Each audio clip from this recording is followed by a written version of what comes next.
Test, test, one, two, three. Test, test, three, two, one.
2, 1. You are live.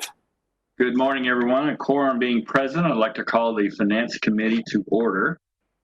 Welcome, everyone. Good morning. Thank you for being here. We're going to dive right in as soon as I can pull up my agenda, wherever I put that thing.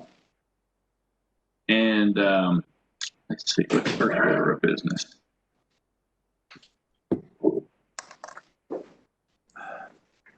My mask off. Mask off. All right.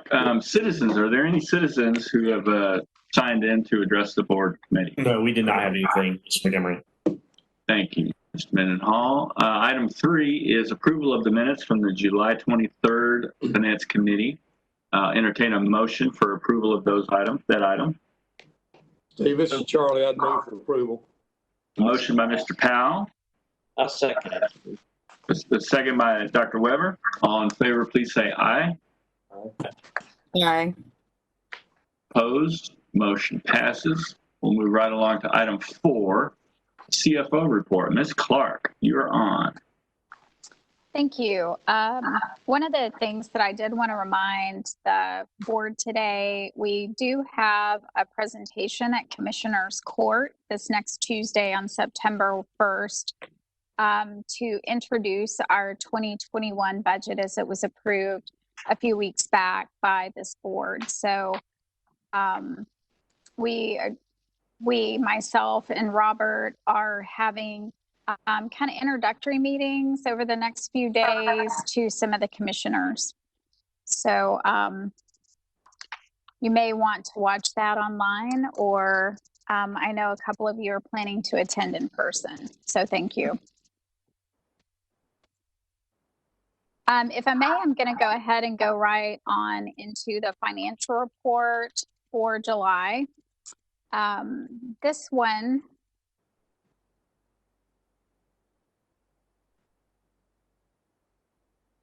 I'm not having any luck with my remote here. I'm not either, Sharon. I can't go forward. Let's see. Well, There we go. okay, yeah, it's on now. So I'm going to slip over to the, starting with the statistics. I will tell you that this month looks a lot like the last few months. You can see where. No. I was. Okay. Do we have a question? Hey, Cheryl, good morning. Okay, so for admissions, you can see that we do continue to see slightly higher volumes than the prior month in June. Our patient days are also up almost to a normal level. We were only about 4% behind budget there. Our case mix index at the bottom left, which measures the acuity of the patients that we have in-house, was very high. It continues to be about 11% over the budget and the pre-COVID number. And our lengths of stay, we have reduced it by about 0.5%. So we're right on the budgeted level at about 5.45 days. On the next page, our emergency department, again, you can see that blue line continuing to slope up slightly, even though we are still under our budgeted amount. Urgent care visits down at the bottom left, you can also see that trend creeping back up. Well, we'll go ahead. We can go ahead and get started. Let me get my other computer muted here. Everyone, please mute your microphone if you're not speaking. Thank you. Do what now? So for urgent care, you can see those are creeping up. Our primary care clinic visits at the top right, those do include the telehealth visits. Our face-to-face visits for primary care remain about 80% down. We have very limited schedules, but we have made up for that. And the telehealth, as you can see, And the specialty clinic visits, our face-to-face visits are down by about 50%. And then the remainder of that blue line, again, is telehealth. So in July, our telehealth visits were 24,000. So there's a significant amount of patient communication that are going out via that mode. Some other key statistics, invasive lab cases of kind of evened out in June and July at the top right. And then the bottom part of the page reflects our inpatient surgeries as well as our outpatient surgeries, which have remained level with the prior month. From mental health, you can see that our patient days are only about 1% under budget, but they have returned to normal levels for July. Our clinic visits are down only by about 1%. Again, telehealth is occurring for the mental health clinic visits as well as our outpatient areas. Our psych emergency down at the bottom left continue to be high. You can see that that's the highest it's been for the year for the month of July. And as the psych emergency room requires admissions, you also see an increase in the outside medical services where when our inpatient beds are full, we actually send those patients out that are not funded. So you can see a little above budget there. For our financial metrics, again, we've received a lot of cash through different programs, both through the COVID relief funds as well as Medicare advance payments. The blue line continues to show an upward trend. We are at about 333 days. And we'll continue to keep you posted on those. Down at the bottom left, our net AR days are down to 42 days, which is great news. It's truly working those queues and keeping that current. Our FTEs per adjusted patient day, all three of these graphs are year to date. So we have FY19 compared to the budget 20 on the right. And you can see the center bar there is our actual work. And as our volumes continue to go down, that ratio of FTEs per adjusted patient day will go up. So we're sitting just above 6 FTEs per adjusted patient day year to date. Sharon, can you hear me? Yes, I can, Dr. Weber. Could you elaborate on something for me, if you would? Back on the primary care clinic visits. Yes, sir. Where do I put telehealth into that? So, though the blue bar for both primary and specialty include the telehealth visits that those physicians have made. So you're looking at total volume of primary care touches as well as specialty clinic visit touches. Would it be easy to break them out, show them separately? Yes, we could. We could kind of just we can make those bars different colors in the future so you can see. Anything with red and green. Remember Robert and I. Well, Robert can't see any color, so I'll try to remember that for you.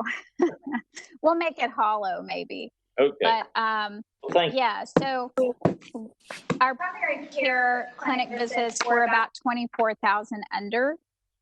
We also had a specialty clinic underage of about 11,000, but we had 24,000 telehealth visits. So that's where some of that is made up.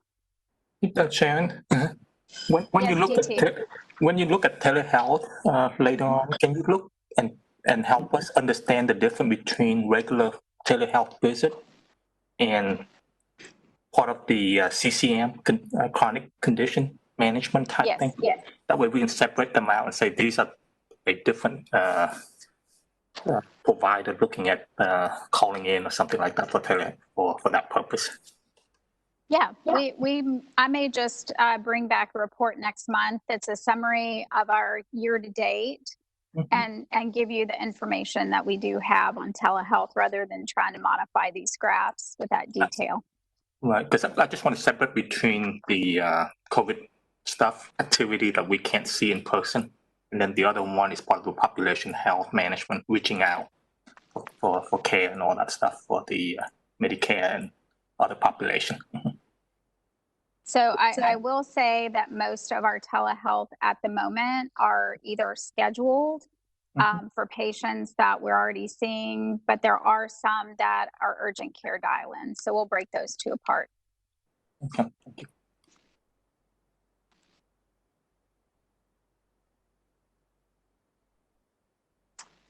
So if you look at our connection enrollment, it continues an upward trend for July. And then if you look at the actual performance for July, our income from operations was about $9.4 million compared to a budget of 5.8. Again, you know, we had a slightly favorable mix that offset some of our volume issues for the month. Remember, we are 40% unfunded. So it's not a typical look from a non-public hospital. Also, our salaries and wages were a bit higher. Most of that is driven by our benefits. We did have an overage in our unemployment expense this month as some of the COVID issues have begun to come through. And our health insurance has started to return back to a normal level. We were about $435,000 over for health. In our purchase service line, there's some savings of about $1.2 million. Most of that, about half of that, is going to be for coverage. The other half is going to be for claims payment. As we have those declining volumes, those professional fees are lower as well. Same story as in the prior months. We did have some savings in other operating with some utilities and travel. If you look year to date, we are at about $61 million compared to a budget of $52 million for the income from operations. So it is a favorable year financially so far. I do expect that some of these savings are timing, especially from patient access, and we'll just have to anticipate. We did anticipate a bit of an uptick in unfunded for budget 2021. If you move on to the performance of the physician group, Acclaim had about a 20% drop from budget, about the same as prior month, the billed encounters. That's the top left. And from an income statement perspective, they had a loss of about $3.1 million compared to a budgeted loss of $2 million.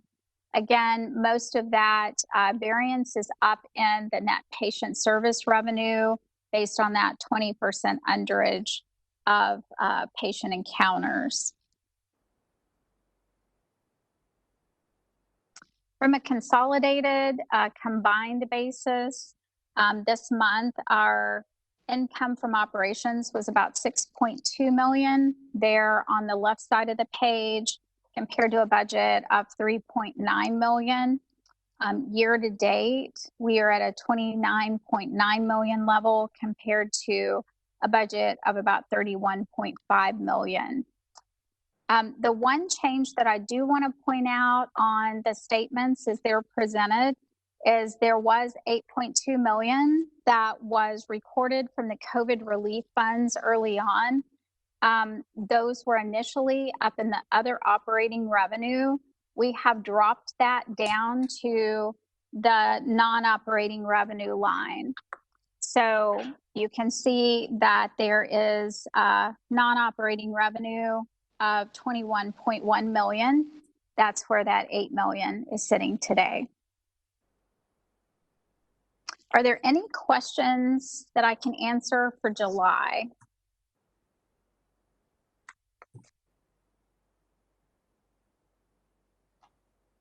No questions for Sharon? I do. Yes, sir. Back on the statement of cash flow for the hospital, Yes. what are the other accrued liabilities? I have forgotten. So let me back up to my balance sheet and you can kind of see that. Accrued liabilities are payables that we may have from a multitude of places. There's accrued payroll, which is a large number. Also accounts payable that we have from our vendors. And there's just a natural fluctuation in that dependent on what day we cut the balance sheet off or it, you know, and the pay date that comes around. Okay. We also have some of the COVID relief dollars that are sitting there as a liability until we can utilize those and fill out the reporting that CMS is still developing at the moment. And then we also have a large amount from our Medicare advance funding that's sitting on the balance sheet. Okay, I'll catch up with you later, but I think I got it. Okay. Thank you. I'll be happy to answer any questions. Any other questions for Ms. Clark? Okay, thank you, Sharon. I would like to ask for a motion to accept the July report from the CFO. Entertain a motion. Move approval. Motion by Mr. Nguyen. Second. Have a second. Was that Amanda? Yeah. Thank you. A second by Ms. Arizola. All in favor, please say aye. Aye. Opposed? Motion passes. I did notice that our criminal district attorney had joined our meeting, and they're part of she's going to be part of an item coming up later. And in respect to her time, I would ask if we could take something out of order, item M on the agenda, which is the consideration of the interlocal agreement for legal services between Tarrant County District Attorney and the hospital district. Ms. Wilson, are you available to talk about that item now? Yes, I am. Thank you. Okay, I'd like to recognize the Honorable Sharon Wilson, and I believe Mr. Browder is going to be accompanying her. So I suppose Mr. Browder ought to go first.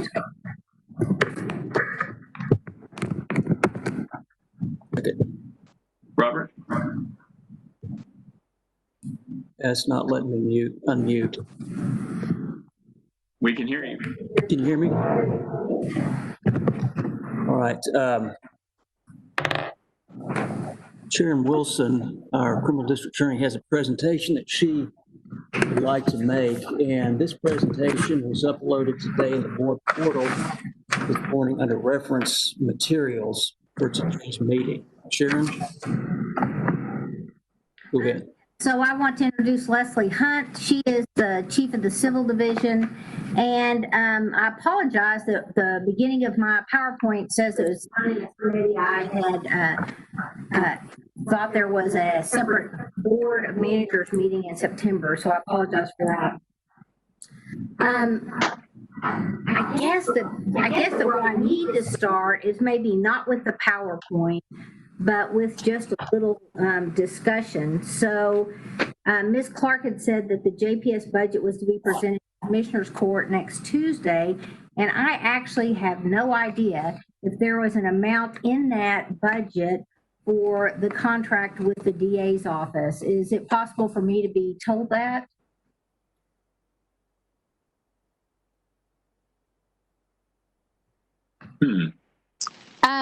So from, let me start my video. I apologize.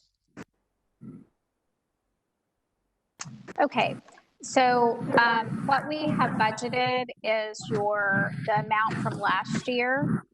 We did not receive any other notification to budget anything differently. So there's a budget then, there is a budgeted amount for the amount from last year for this coming year or 2 years?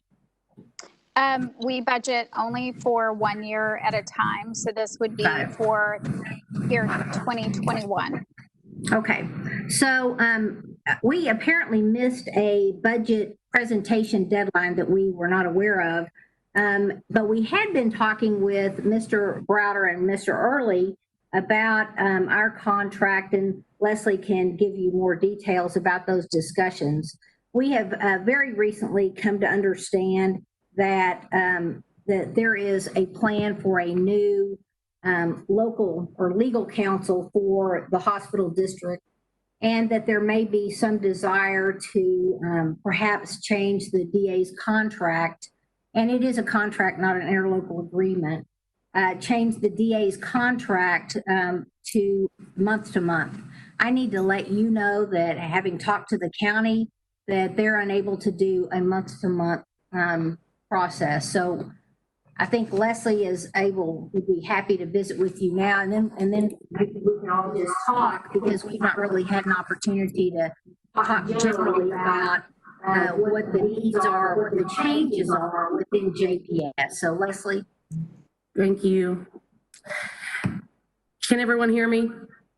Yes, we can. Thank you for being here, Ms. Hunt. Thank you. I've had the pleasure to meet some of you. Some of you I don't believe I have met yet.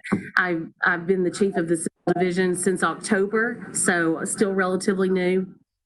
In speaking with the county relating to this contract, if what we have heard is true and that there is a desire to go month to month, and we've been told that that is not a possibility, what I would recommend is that we discuss a 1-year contract and add a termination provision of, say, 60 days or 90 days, so that JPS could terminate in the event that your new legal counsel recommends to make some changes that would not include everything that our contract covers. Our current contract does not have that termination provision, and I'm hoping that being open to that will facilitate conversations so that we can continue to provide the excellent services that our attorneys and our legal specialists are currently providing.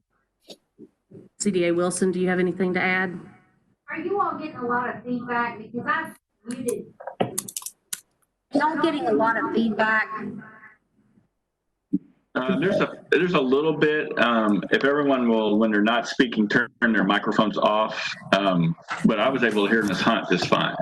Okay.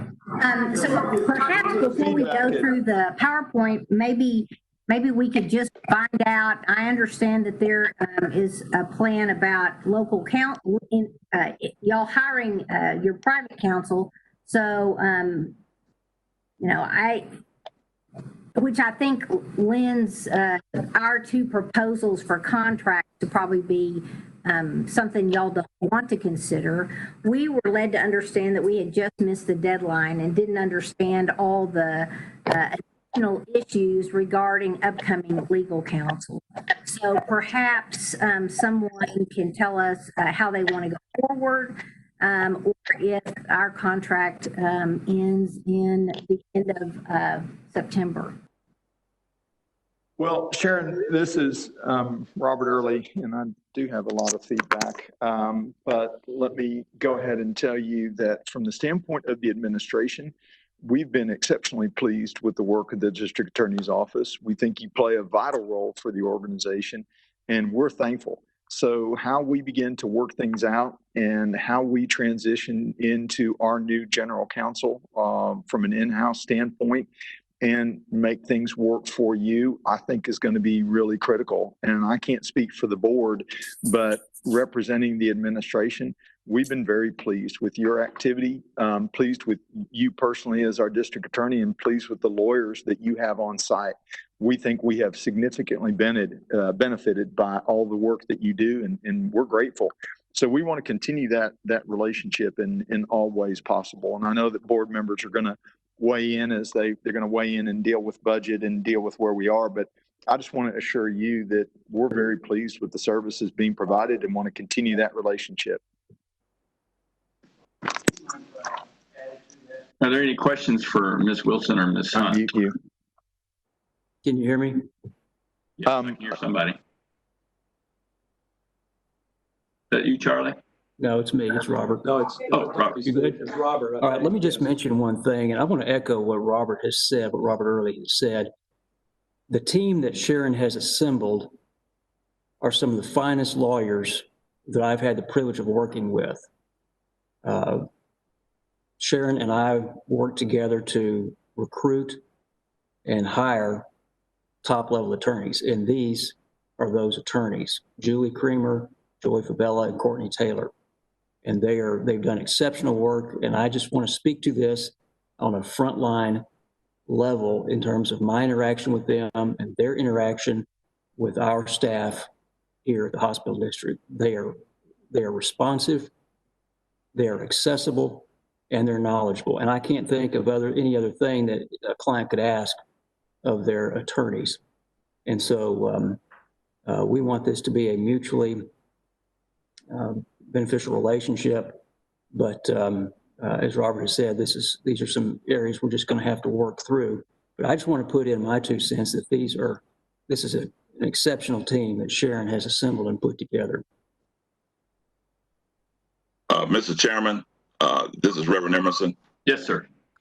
If I understood correctly, we have in the budget going forth for another year between JPS and the DA's office. Am I correct?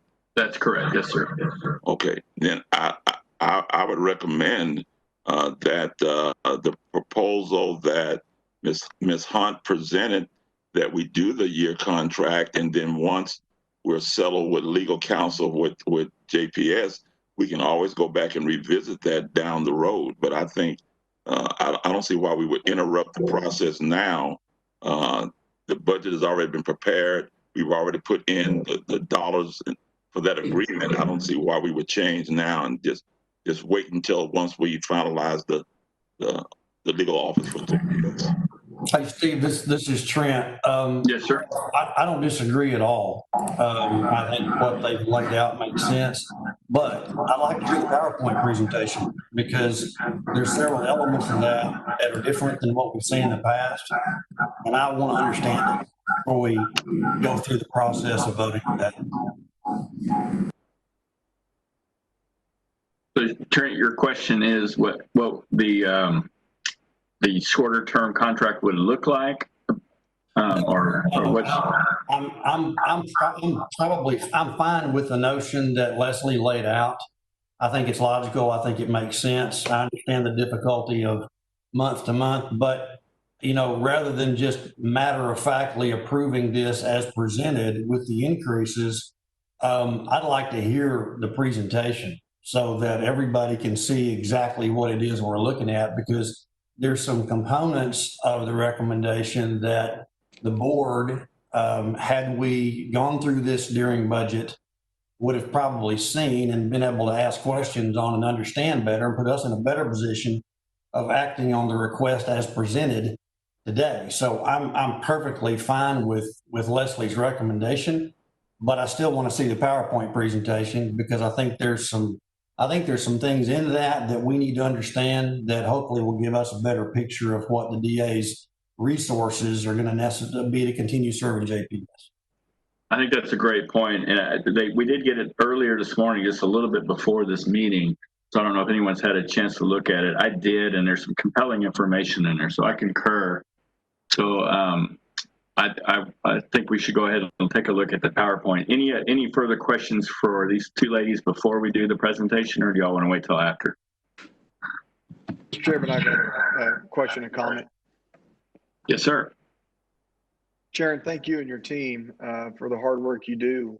We certainly appreciate it. And my objections or comments aren't really necessarily related to the work that the DA's office does for JPS, but more of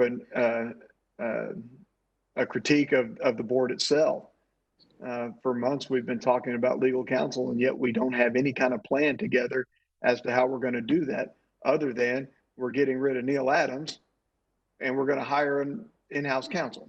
That's about as the extent of, and I'm speaking to my fellow board members, of our planning for legal counsel, which brings up this confusion and somewhat of an issue here. We need to really sit down and work on this outside of just hiring somebody, but putting forth a plan so that all of the people that are involved in all the various legal services and cases and everything that we got going on throughout the entire system are aware. It affects the county, it affects everything, and up into including budget. It's really more of a commentary than a critique on anything. I agree.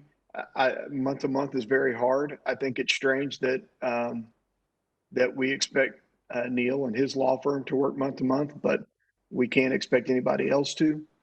And again, not a critique of you, Sharon, or your team, but this board really needs to sit down, get together, and decide and describe what legal services are going to look like, because there's a lot of confusion out in the air, and we need to make it very clear going forward. Any other comments or questions? Well, Ms. Hunt, are you going to lead the way on the presentation? Actually, CDA Wilson is going to take the lead on that, and then I will be happy to assist answering any questions. Great, thank you both. All right, let's do the presentation then, Ms. Wilson.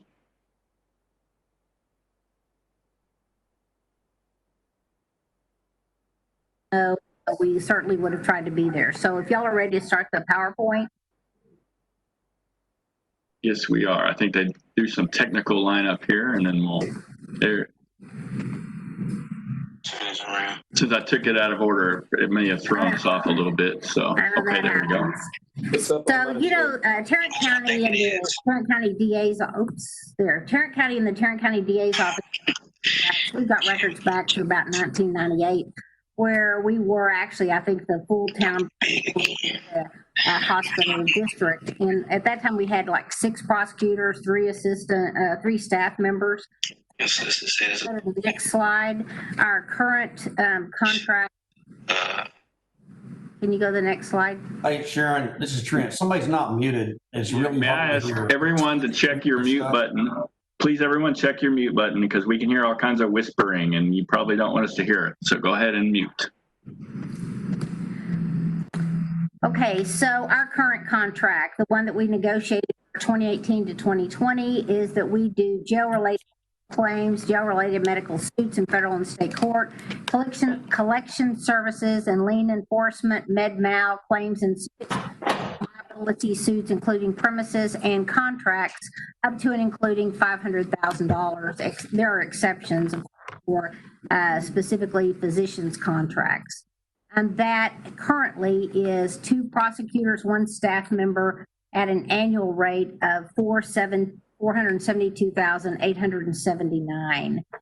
And I am unaware of what amount was put into the budget for us for the coming year, but if it's the exact same amount, it doesn't include any PFP raises that typically go to our county employees. Can we go to the next slide? So this is the cost of our office's representation with you all. I took office in 2015. We started looking at the contract, and honestly, there was some padding in it. We took that out. So this is very much a bare bones contract that we've had the entire time, but I wanted you to see the dollar amounts as we've gone forward. Obviously, it's been a 2-year contract historically. If you go to the next slide. Our hourly cost for the representation that you get for our chief level attorney, the level 77 is cost $87 an hour. The contracts attorney specialist is $71 an hour, and our legal specialist is $53 an hour. I think that that compares to general counsel's hourly rate at around $225 an hour. So that just give you some idea of what we're actually costing you. And I'm going relatively quickly through these slides. If anybody has a question, if you'll just, stop me. So the next slide, please. So these are our collection totals, and it's the amount collected every single year. So I would like, I'd like Leslie to talk a little bit about our collection services. I'm going to mute. Thank you. I just wanted to make a couple of comments, especially on the 2020 year to date. It's my understanding that in late 2018, there was a process, an internal process was changed at JPS that impacted the amount of collections. And in 2019, that number was expected to drop based on that change, but it didn't drop as dramatically as it was expected because there was a $1 million settlement, which is not common. So I believe that the 2019 number is a bit skewed based on that $1 million settlement that is not expected to recur. In the 2020 year, you can see that the number is lower. It's my understanding there have just been fewer collection cases, also fewer settlements with the lawsuits that JPS has been involved in, or that the hospital district has been involved in. I would also like to comment and just point out that while Joey Fabella handles these collections, he also handles all of the litigation involving the hospital district, as well as some other activities relating to service of subpoenas and responding to those. So I just wanted to clarify that the two attorneys that you have working for you right now, one of them is 100% contract work, and her contracts have increased substantially over the last 2 years. And that's something that will be discussed in more detail later in the presentation. Okay, could I go to the next slide? Hey, Leslie, this is Trent. Can I ask you a question? Yes. So back on that last slide, one observation is that when you back that slide up one, David, there you go, thank you. When we look at the difference, obviously, we're looking at essentially a pretty substantial decrease. My question is, does that free up additional resources in the DA's office because we're not having to expend so much energy on collections? That's an excellent question, Mr. Petty, and I would say that it does not free up resources. And the reason for that is Joey Fabella, the ACDA who does the litigation and the collections, his litigation work ebbs and flows. It is unpredictable in terms of when he might be able to take on additional work.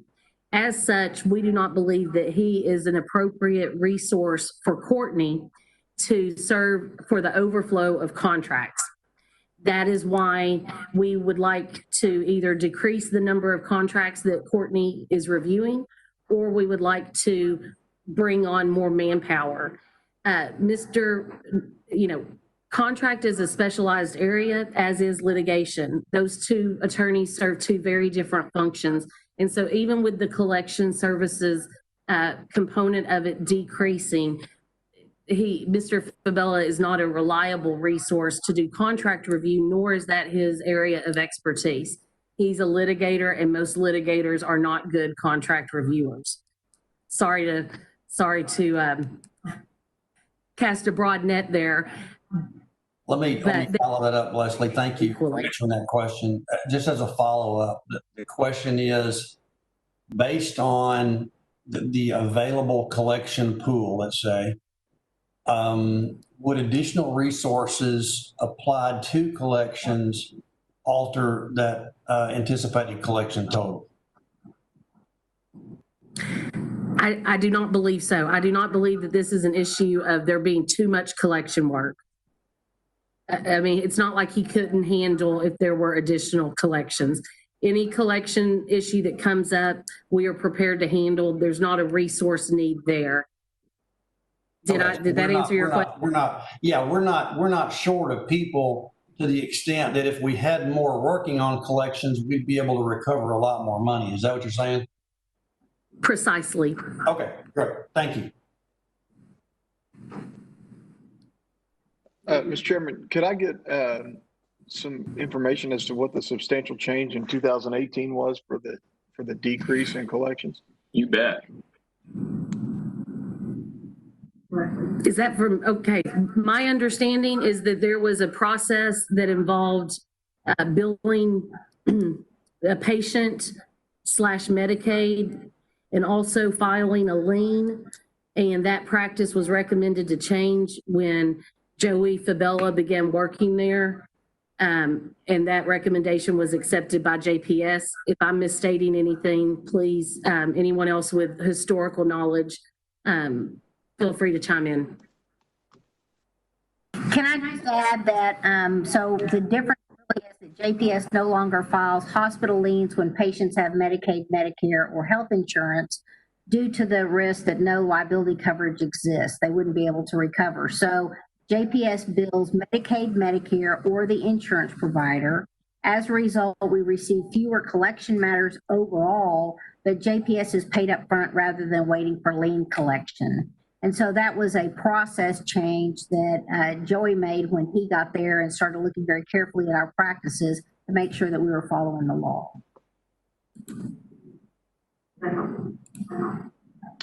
Okay, thank you. Okay.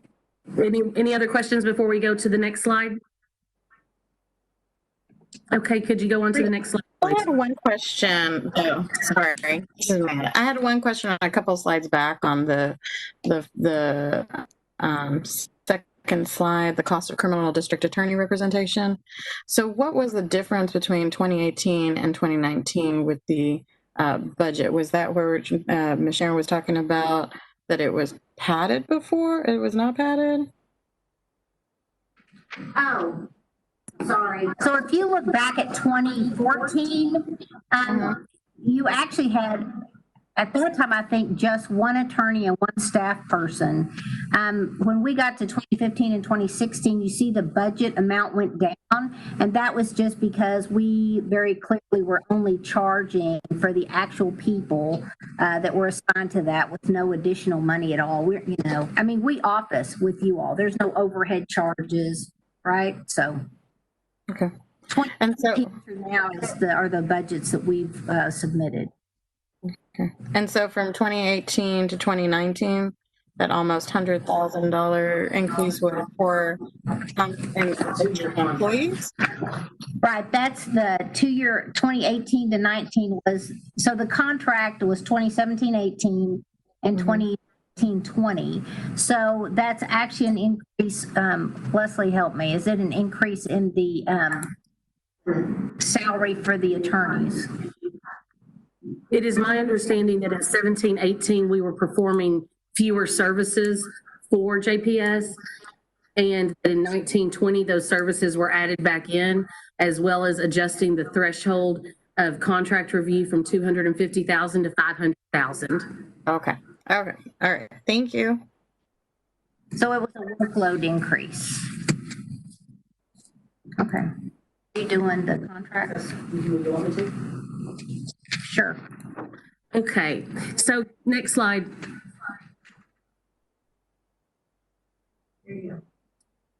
Okay, this is a slide that reflects the number of contracts that Courtney Taylor reviews for the hospital district. I think, as you can see, it's a substantial number of contracts with a very quick turnaround time at a rate that you're not going to get with anyone else. Next slide. This contracts from 17 to current, right? Okay. CDA Wilson, could you comment on the increase in the contracts? So on the previous slide, we, by our calculations from the contract of 2017-18 to the contract of 2019-20, with the increase in the amount level of contracts reviewed, it was about a 66% increase in contracts reviewed. And we had the same 2 attorneys. Next year's. Okay, next slide. I'm sorry, I've got a question. And this is for Robert or Sharon or whomever can answer the question. Did we have such an increase in contracts? Did something change in our legal services? Was Neil looking at some things and then we were shifting them over? Or did we just simply have more contracts?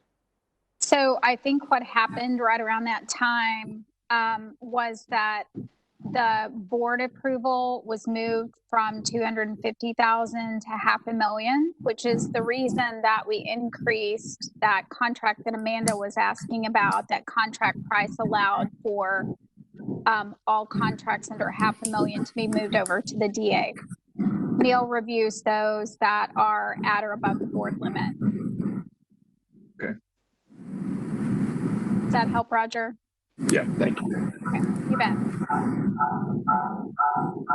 Okay, on this next slide, it is an illustration of the number of lawsuits that have been handled by Joey Fabella over the years. As you can see, there has been an increase in the 2020 year, actually more than double.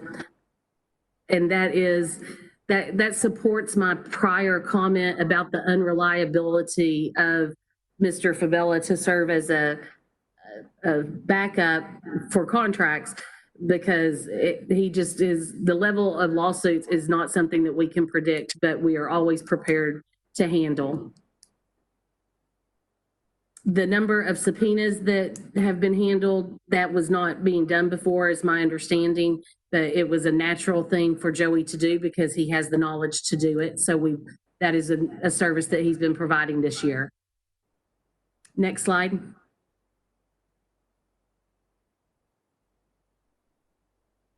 This slide reflects some of the accomplishments of litigation. Of the 19 lawsuits that have been filed, 5 of them have been dismissed, and 14 of those remain. Next slide. Okay, here we are to the contracts. So we presented 2 options, and this is important because previously we discussed the fact that the hospital district has budgeted for what they were paying for their legal services by the CDA's office in 19 and 20. Right now, the current workload, especially related to contracts, has increased so substantially that we need some additional, something needs to be adjusted. Either the 500,000 threshold needs to be adjusted back down to 250,000. If we were to do that, then we would keep 2 attorneys and 1 legal specialist continuing to do the work. Nothing would change other than the number of contracts would decrease, and you would need to pay outside counsel for any contracts that are above the $250,000 threshold. The other alternative that we suggested is to add another assistant district attorney to do contract review and leave it at that $500,000 threshold. So those were the 2 options that we presented to Mr. Early and Mr. Browder. And as you can see, if you do go with the addition of 1 new attorney, the difference would be about $160,000 a year. And I can't say with 100% certainty, but if I was a betting woman, I would say that you are not going to spend less than that should you outsource those contracts. Oh, and also let me also address the 1 year that we discussed. Should the hospital district want to do 1 year with an option to terminate, then we would recommend considering the option 1 here and just cut that that contract price in half. And I don't have that number in front of me as to what that is, but it would be 50% less of the 1.355 million. But Ms. Hunt, Trent, again, if I understand correctly, what that means is all contracts over $250,000 would now have to be farmed out to outside counsel, and there's no outside counsel options at $87 an hour. So I don't even know how we could contemplate that cost with outside counsel. So we got to go find more lawyers somewhere to review the rest. Got it. Right?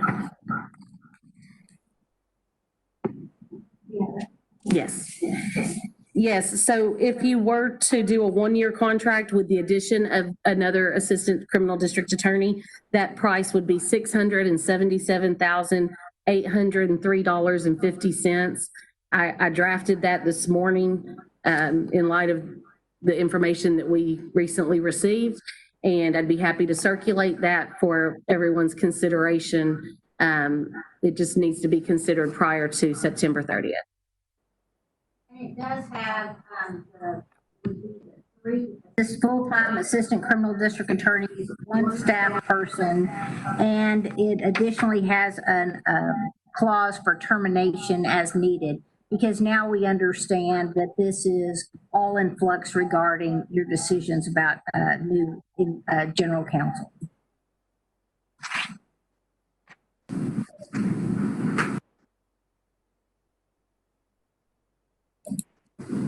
Are there any other questions for Ms. Wilson or Ms. Hunt? Are all other scopes, A, B, C, D, those are in the current contract, correct? Yes, all the services would be the same. Okay. Thank you.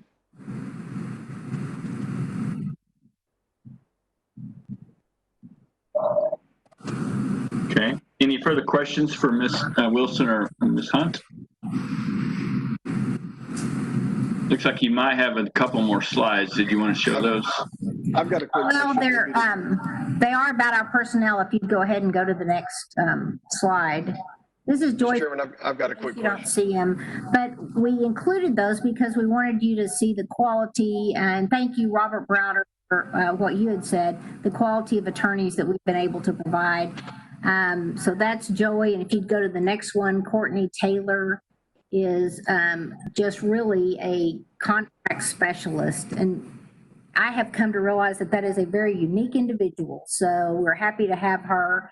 And then the next slide is Julie Creamer, who is our legal specialist, and she's been there throughout our term, I think, with you all at the hospital. So the next slide is just our contact information. So if you would let us know your pleasure. Obviously, we are not at a position where we can, because of government, do a month-to-month contract for full-time employees. We've got a few unique individuals ourselves, Ms. Wilson, so thank you for that. Roger, I believe you had a question? Chairman, Sharon Clark, I guess this question is for. So when we raised the threshold from 250 to 500, did we see a decrease in expenses on Neil's side for that same service? I don't have that information in front of me, Roger, but I can get that to you. It looks like I would assume that would have happened unless that was backfilled with other issues with Adams, Lynch, and Lofton. Yeah. But back between go ahead. I guess, and I know Neil's not on the call today. Maybe personally would like his input on that deal, because it seems like we would have seen a decrease in his bill if the DA's bill had to increase. And so I'm just wondering if there's any way to quantify that or justify that. There's no doubt that $87 an hour is a steal, but it may not have been that impactful when Neil was doing it just before. So that's all I'm curious about.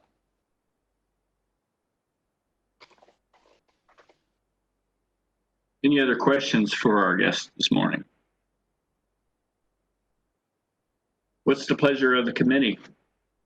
Mr. Chairman, this is Trent. I'd like to just state a couple of things and then make a motion and see how it flies. I think when you see a 50% increase in work, that it's natural to expect there to be additional resources to do that. I think that getting the $250,000 and above contracts done for $87 an hour is an absolute impossibility. It will never happen with any firms that we would want to work with. So I think there's, and I asked the question I did earlier about the resources necessary for collections, because that's a big swing in collections, and not on this agenda, but on some future agenda, Mr. Chairman. I'd like to understand more about that decision and what it was that helped us. If it was a legal requirement that we abandon, filing liens, medical liability on non-Medicare, Medicaid patients, I want to understand that. If that was a subjective versus an objective question, because it made a huge difference to JPS's net return. So I'd like to put that aside for a future agenda and ask that there be some more information brought back to the board on that. But in light of not really liking the idea of going month to month, which I understand, I'm prepared to make a motion that we adopt the CBA Wilson's recommendation under option 1, but I'd also like to be able to bring this back to the Finance Committee at a later date so that we can understand sort of the implications of that impact of that 250 and above. Because from my perspective, I personally would probably vote for option 2, and because I know it's going to be cheaper, but without any understanding of what those issues are associated with that drop in collections, it's difficult for me to say that today. Every one of us at the county and at the hospital district in every city has the option to amend budgets. And if we need to look at a budget amendment, as one board member, I'm perfectly willing to look at a budget amendment, including the additional costs that are necessary for salary increases at the CDA's office. We do that for our own people. We should be willing to do that for the DA's office as well. I would just like to get us some time to get that number and wrap it around. It's unfortunate that we didn't have all of this stuff prior to reviewing it at the board retreat from a budget standpoint. So we're all working a little bit in the dark here. We want to do what's best for our patients and what's best for Tarrant County taxpayers. And from my perspective, I want to do what's smart and efficient.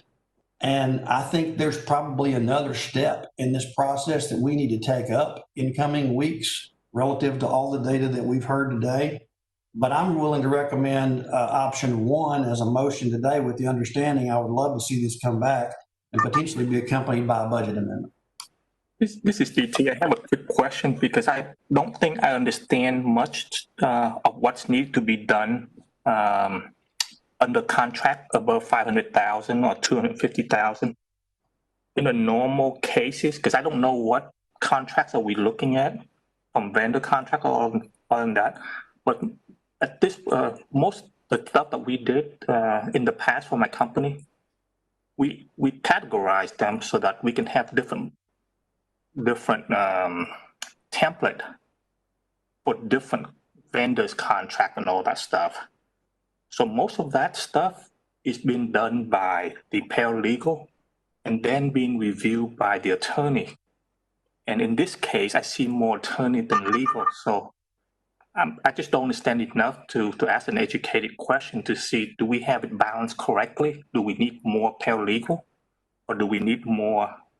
And it could be, it's smart to have attorney on it, but I just don't know enough to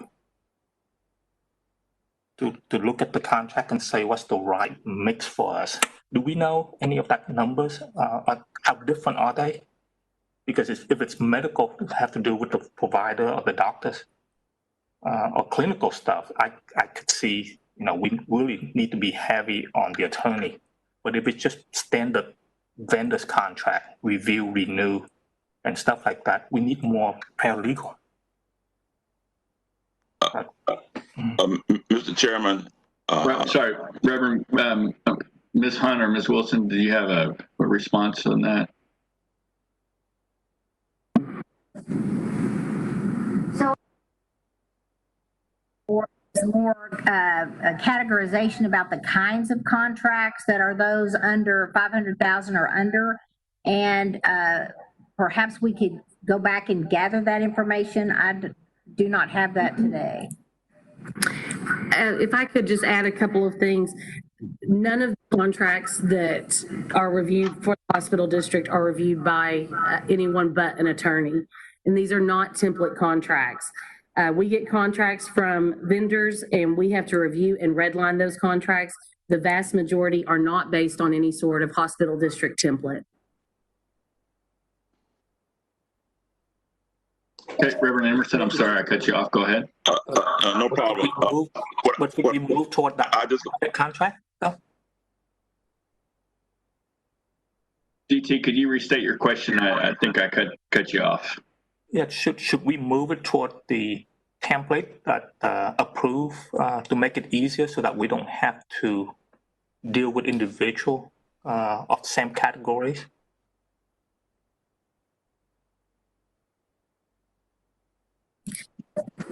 Mr. Nguyen, someone else may have more to add to this, but it's my understanding that the use of templates for these types of contracts is not practical and that the terms vary substantially that do require an attorney to review them.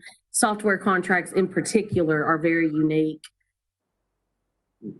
Mr. Chairman, oh, sorry, Leslie. Mr. Chairman, one is I want to support Trent's motion. I want to second that. And then I think it's just workable that I would agree also that if we need to, is do a work session at finance to look at any of the other particulars and the questions that are raised in reference to the contract with the DA's office. But just based on what we're looking at now, and then I guess I need to ask Ms. Hunt, that $600,000, that's a year's operation, am I correct? Yes, that would be for 1 year. If you complete 1 year with the addition of the attorney, another attorney, it would be $677,803. Okay, so and so let's just say for practical purposes, the contract's approved today. Is that person ready to come on, or are you gonna have to recruit?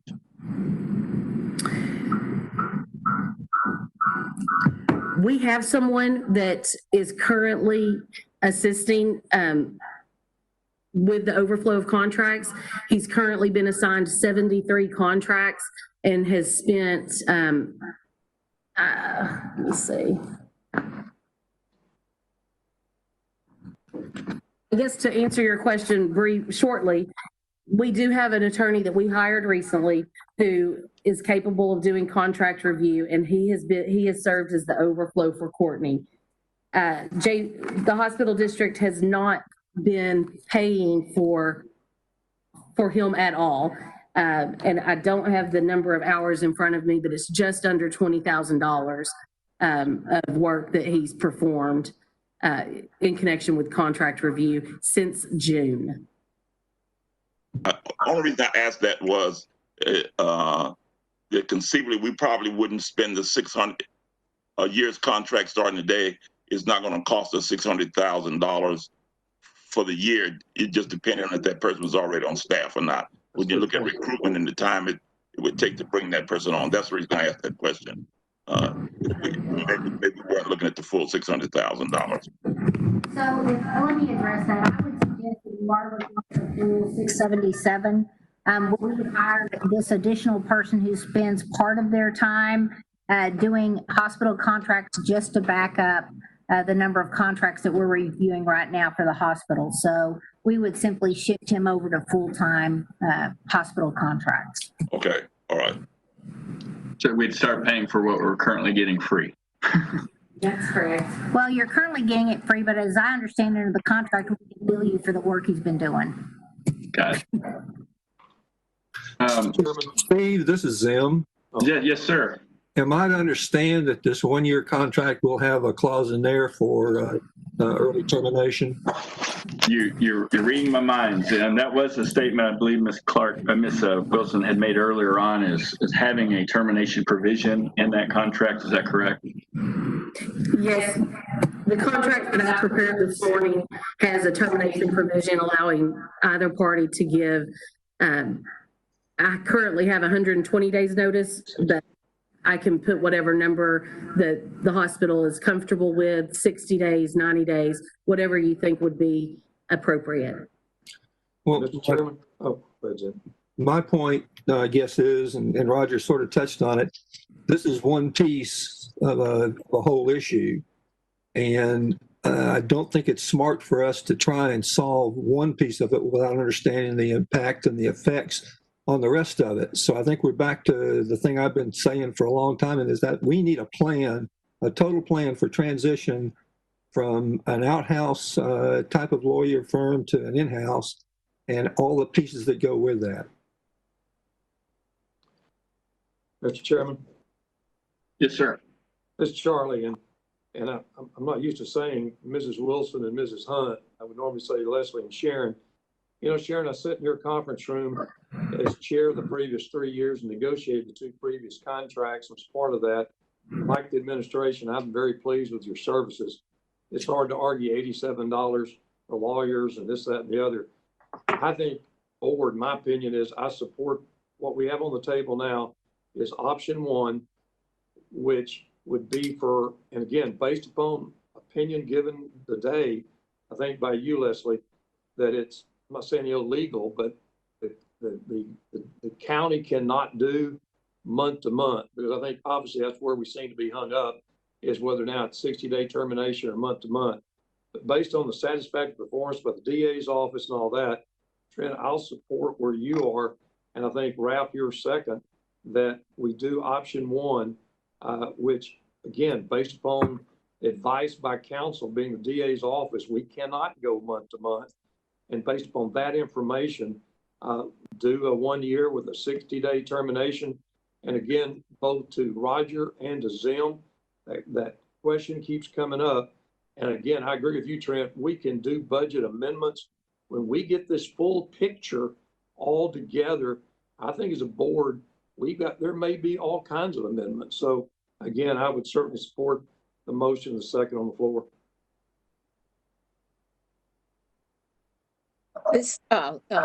Steve. Yes, ma'am. I would also like to second that, to agree with the motion that Trent made, and to say that as we move forward with transitioning, you will always have a period where we're going to have to continue with what we're doing. So this would give us an opportunity to lay out that transition plan, because you're going to have one. But in the meantime, services will continue. And it is not going to be where you're going to have someone that can come in and say, we're going to cut off this, and this overnight. So moving forward with option 1, as I think is a good idea. And I'm looking at that's the 120 days or 90 days would be fine, because I think that you're going to need that time to develop that transitional plan. Thank you. Thank you, Dorothy. Any other comments? Mr. Chairman, I would just, and maybe Trent can speak to this, I would appreciate a clarification of the motion to ensure that it's a 1-year contract, option 1, and 60 or 90 days, just so we're clear and concise for the minutes that that's what we're doing. Yeah, thank you. Yeah, right on. And that's to restate the motion is that we adopt option 1 for a 1-year contract with a 90-day out clause. And I think that gives everybody plenty of time to be able to transition. It gives us an opportunity to come back and hear some of the data that we haven't had a chance to hear today. And it also allows us the ability to transition if necessary once general counsel has been laid out. That's fair. Okay, you've heard the motion and a second. Any further discussion? All in favor of the motion as proposed by Mr. Petty and seconded by Reverend Emerson, please say aye. Aye. Opposed? Motion passes. Thank you, CDA Wilson. Thank you, Ms. Hunt. We appreciate you being here today, and thank you for all you're doing for us. Can I just thank all of you, and we're happy to work with you. Sorry we missed the budget meeting. Sorry we missed the budget deadline. And we're happy now that we understand that the issue is the bringing on of general counsel. We are certainly happy to work with them and within the parameters y'all have set. Thank you so much. Thank you both.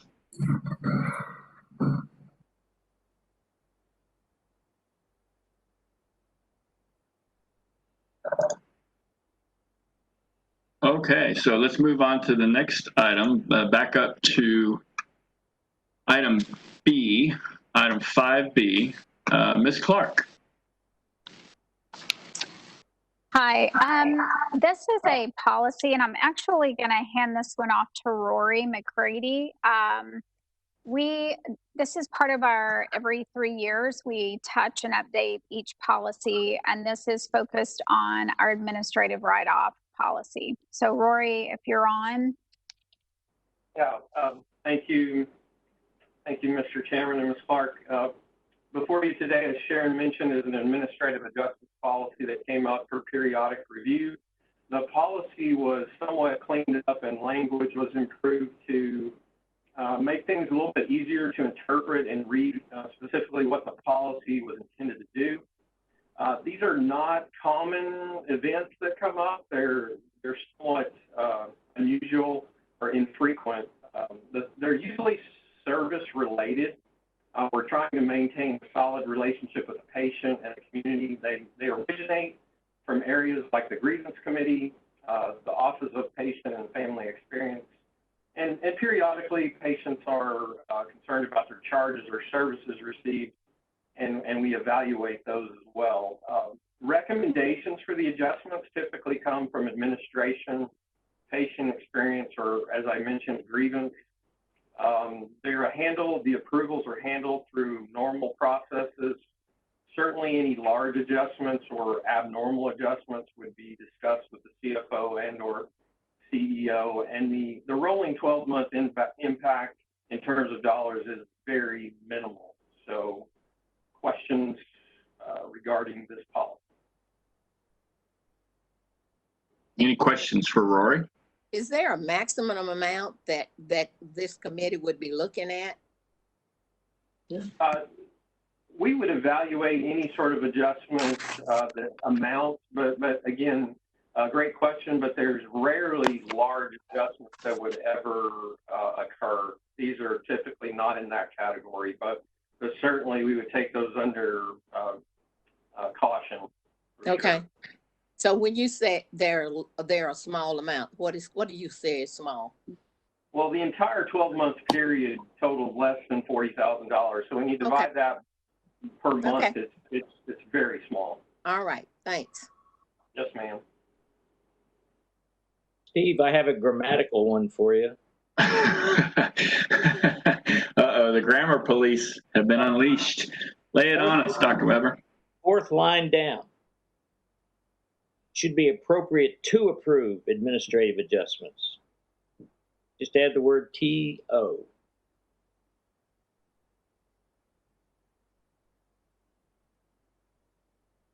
We made the adjustment. Thank you, Dr. Weber. Perfect. Okay, with that adjustment, I'll entertain a motion for approval of this item. Recommend approval. Motion by Dr. Weber.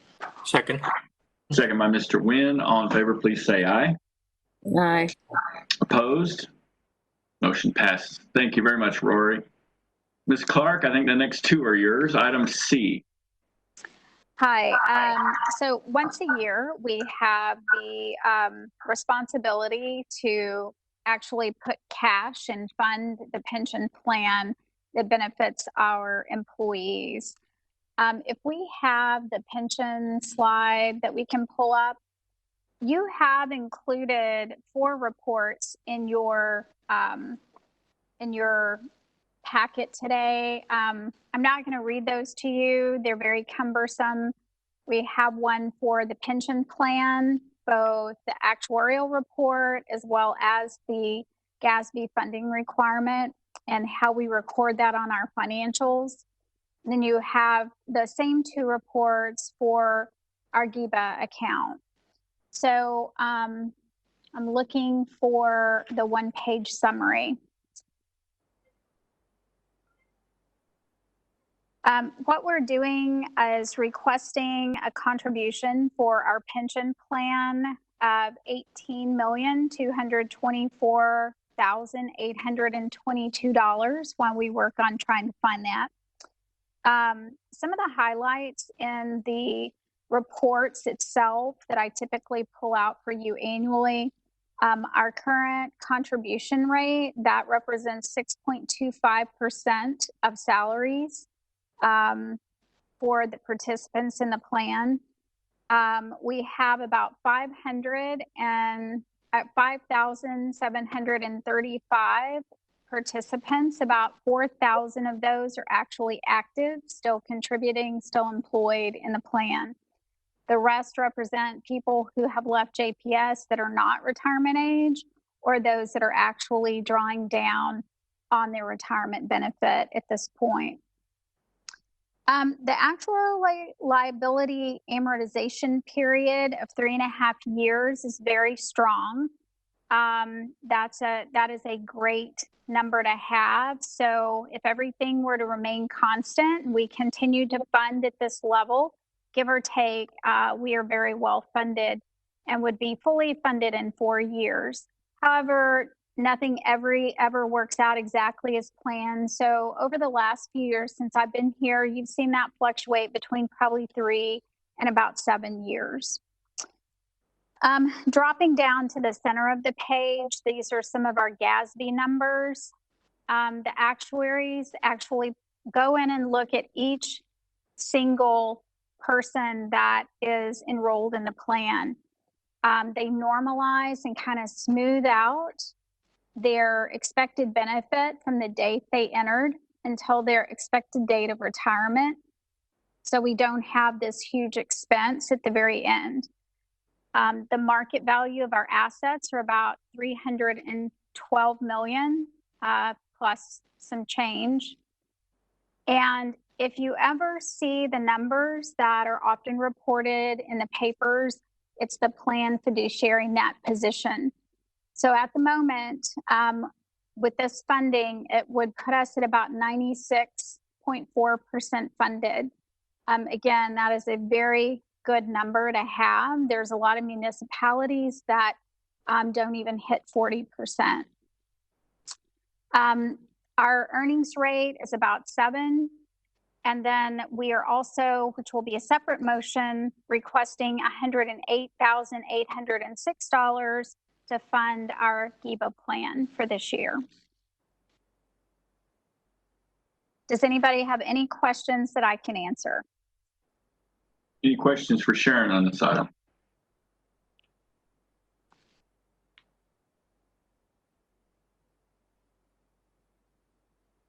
So, okay. Sharon, sorry, Sharon. Yes, sir. We have a question. So all of these items were already in the budget that we just, that goes to approval next week, correct? These are actually in our 2020 budget, and they are accrued. Okay. So there's going to be no income statement impact for 2020.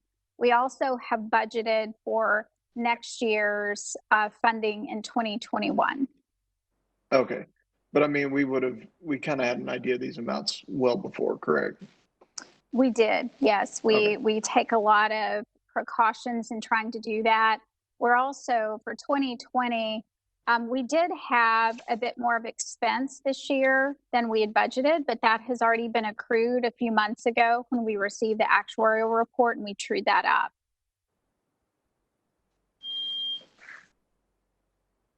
Okay. Any other questions for Sharon? I will entertain a motion on item C. Recommend approval.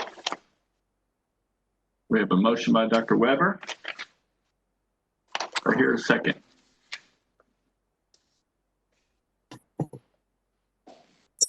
Second. Second by Ms. Arizola. All in favor, please say aye. Steve, I need to abstain from that one. Yes, ma'am. Okay. We have one abstention. Do we have any ayes? Aye. Do we have any no's? The motion passes. Everybody wake up. That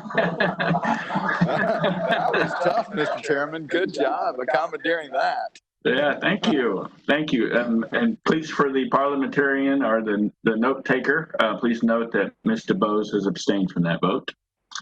And item D, Ms. Clark, you're still up.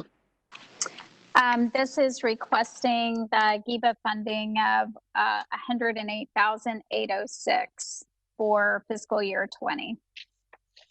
Hey, any questions for Sharon on the GIBA? Okay, I'll entertain a motion. Move approval. Motion by Mr. Bose. Second, Trent. Second by Mr. Petty. All in favor of the motion, please say aye. Aye. Opposed? Motion passes. Thank you much, Ms. Clark. Thank you. We'll move on to item E, Dr. Hochberg. Michael, you're going to talk to us about an agreement with RANT. Yes, thank you very much, Steve. I am just waiting for my video to pop on. Can everybody see me? I want to make sure.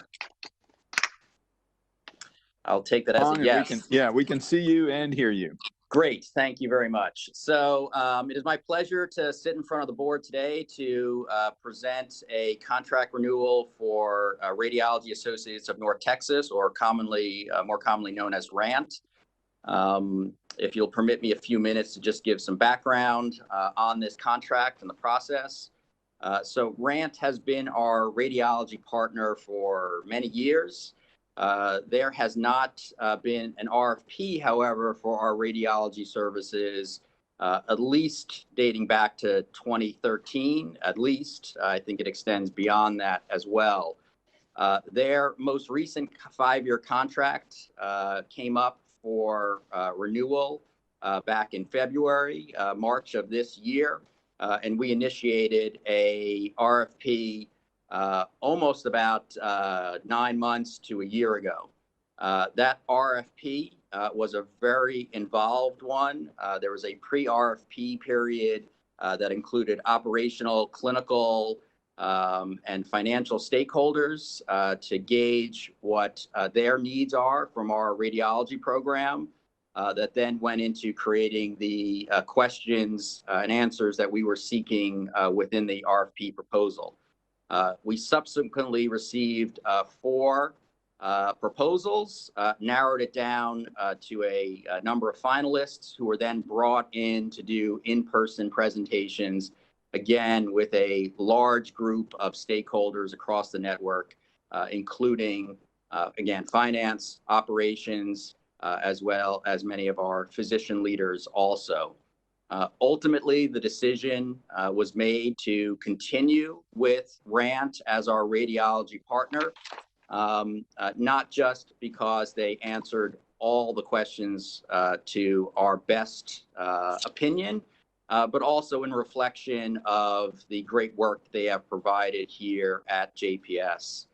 I should note that after many admirable years of service provided by Dr. Kaiser as their respective chair, medical director of radiology, there is a new leader in radiology here at JPS. That's Dr. Kurt Shoppe. He began also about a year ago in that role and has really brought a revitalized energy around collaboration, safety, especially MRI safety, radiology utilization, and definitely during the pandemic, Kurt has been a vital member of our clinical steering team, using real data-driven scientific evidence, particularly giving us and lending us guidance on the role of CT in the diagnosis of COVID.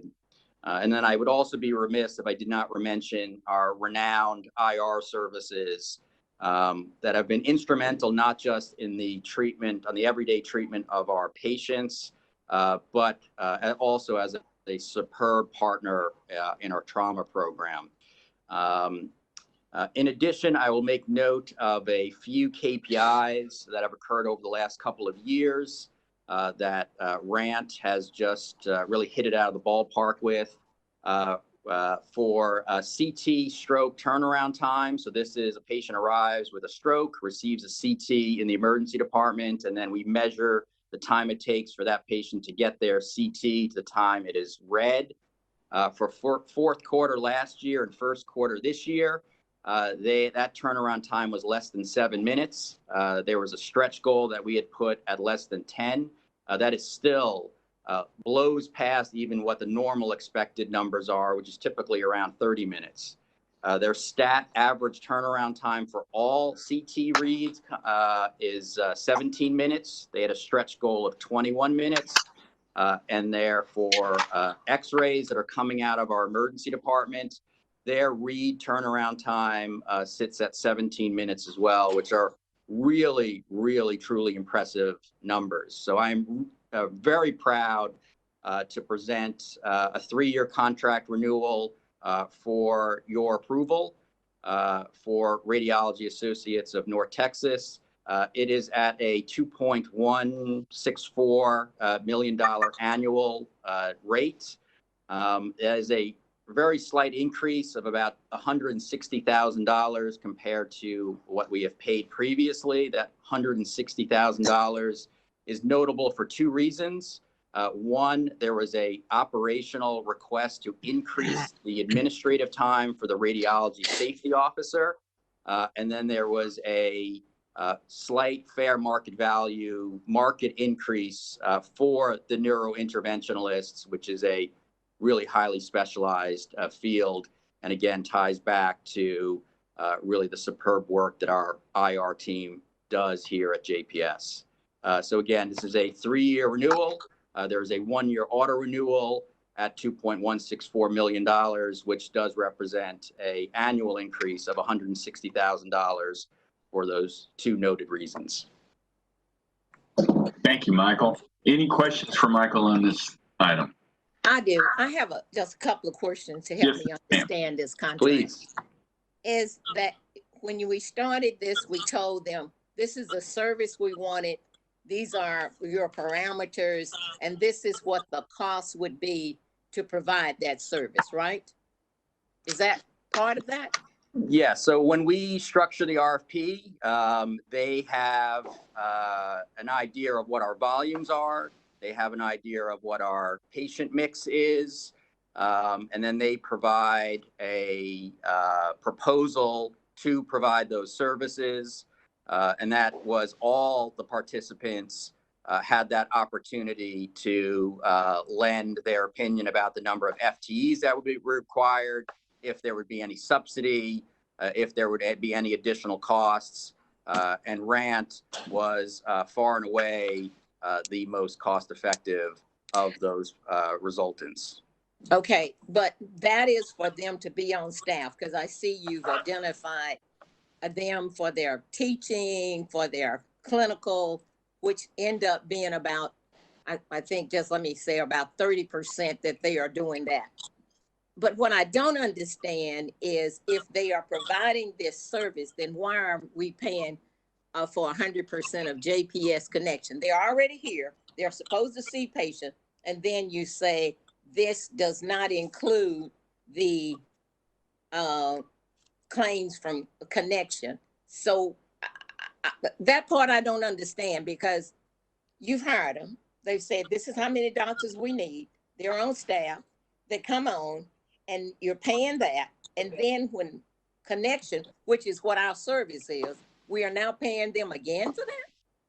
So you are correct. They get paid to take care of our connection patients as well as self-pay patients. They submit a claim, and that claim then goes through, which then shows up on the income statement under the physician remuneration line on the hospital side.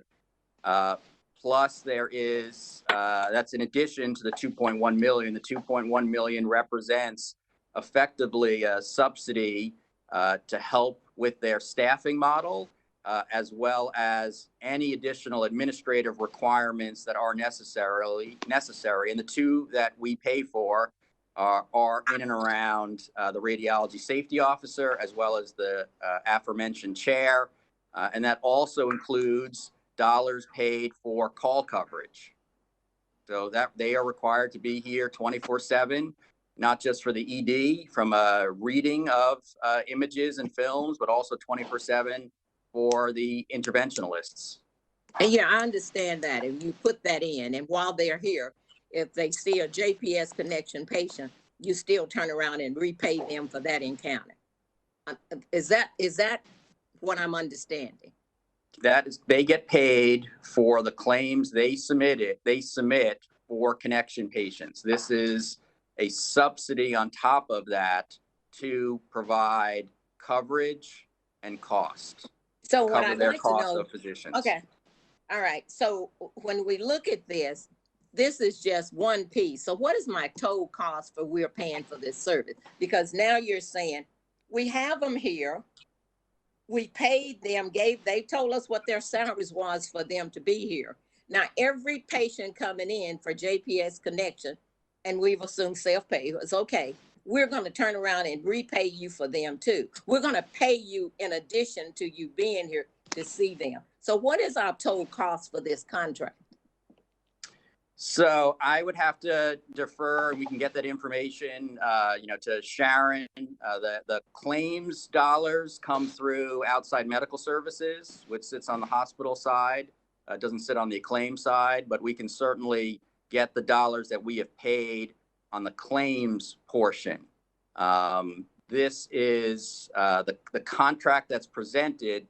We know is going to cost the 2.1 million plus, in addition to the claims, but we can certainly obtain past history of claims. But that factors in when we do the RFP and we look at the pro forma, they know historical rates of collections they get from claims. And they factor that in, they weigh that in, and then that comes out of, and what is distilled is still that 2.1 million to help cover and defray their costs of supplying a large contingent of FTEs as well as the call coverage.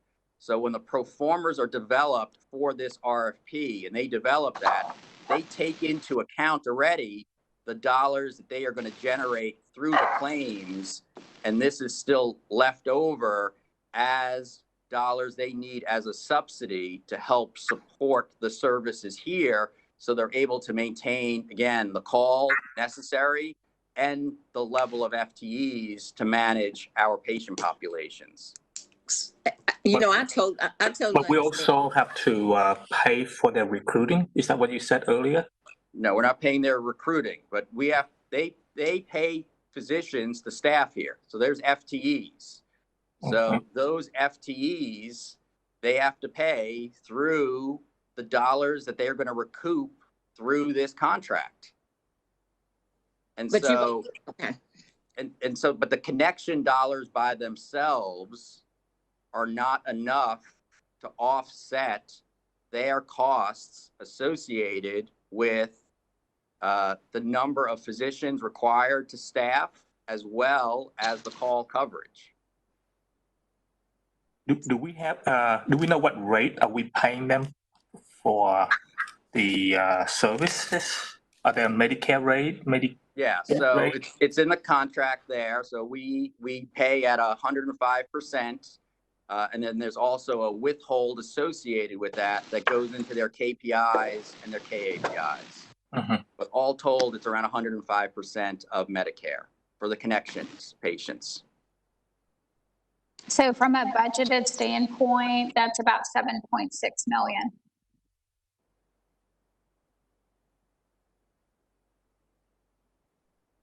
Total, when we're looking at this to take care of JPS and self-pay, it's 2 million plus $7.7 more million that we have to pay. It's kind of like the other contract. You hire people, they do something. These don't look like we hired them to be here, but they are just hired so we'd have them, but that don't mean they do any care to take care of those patients with any of those dollars. That's in addition to. Now, I'm having a hard time understanding that. That's all. Sure. So I think when you think about this contract, or you think about IES or ProPath or even a claim, it represents costs on an income statement. This is also looked upon as an investment in the physicians and providers that we do, right? And what do you ask for from that investment? You're asking for from that investment high quality care, good patient engagement, better outcomes on individuals. Absolutely, when you carve out a contract that purely looks at cost or claim in isolation, it looks again like a cost on an income statement. But when one evaluates it from the investment one's making across the network, you can see certainly the continued positive operating margin growth across the network for the investment that we are making in these physicians, as well as in the partnership that they provide. The $7 million that we pay for claims and connections, again, is not enough for them to offset the fair market value costs that it takes for them to provide the level of staffing that is required here, as well as the call coverage associated with it, which is again gets us to that 2.1 million as a remainder of a subsidy to deliver those types of services for our patient populations. Is it fair to say that we're paying for the coverage and then to make sure that there's somebody there all time as needed to read or conduct the radiology work? That's correct. So there are individuals here 24/7, right? There are individuals in the IR suite. There are individuals in the reading rooms doing our CTs, our MRIs, our X-rays, and then depending upon the variable nature of the day, based upon volumes, there are more people here at any given time, but we have 24/7 coverage. And that includes the call coverage that someone may not physically be sitting here, but in the case of IR, that they are called in immediately when a trauma comes in or their services are needed. Is there a, so we're making them whole or whatever that amount is? Is there a cap to that, or is there a share back since we put somebody in business? So there's a cap on the amount that for the medical directorship, as well as the radiation safety officer, there's a cap. And there's a cap relative as well to this $2.16 million. It's not going to advance beyond it. And there's no cap on the claims. That's going to be based upon the patients that they see and the claims that they submit. And those claims are looked upon to make sure that they are appropriate. Let me ask you this. So they're doing their own billing, right? So they bill us for the JPS and the other one? So they, for their non-connection patients, they do their own billing. So they submit bills to other insurers and other payers. And then they submit a claim to JPS for connection patients. Let me ask you this, okay? Let's say if there's no incentive for them to see Medicaid patient then. So what if the self-pay patient comes in and usually it's self-pay, and then 30, 60, or 90 days later, they qualify for Medicaid. What do we do with that? Do they volunteer to pay us back the difference? Because Medicaid is roughly around 75% of Medicare rate, and we're paying 105, so the delta is almost 35%. Would somebody be honest enough to tell us that, hey, they just qualify for Medicaid, so I'm going to write you a check back? So again, I would ask, Sharon, if you're available to answer that, since you manage through the claims portion of this. I could take that, Sharon. So, yeah, that's fine, Rory. Okay, sorry to interrupt, but yeah, with respect to RAN, if there's a subsequent qualification for Medicaid or any other government assistance program, then we would request for initiative. Rory, Yeah. I'm going to interrupt you because you're not coming through well. I don't know if it's the room or this probably speaks more of our bond election. You're in a facility that was built 110 years ago. You're breaking up pretty bad. It was built 110 years ago. So you're picking up. I don't know if it's the room or speaks more to our bond election. You're in a facility that was built. I'm trying to get to is subrogation. So What is our you're picking plan up for subrogation? So Sure. maybe So we do a and, constant Rory can help review. you out if If so those are our patients too, right? They're in our facility. So our patient accounting department is working through there.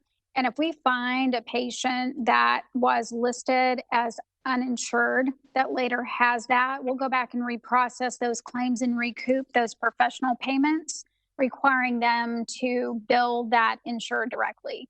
So there is a good process, and everybody's screen is frozen on my computer, so I can't see anybody's reaction. But DT, I hope that answers your question. Do we have the ability in the contract to offset that and adjust it for the next cycle billing? So, and then it's their problem for collection, right? It's just like any insurance.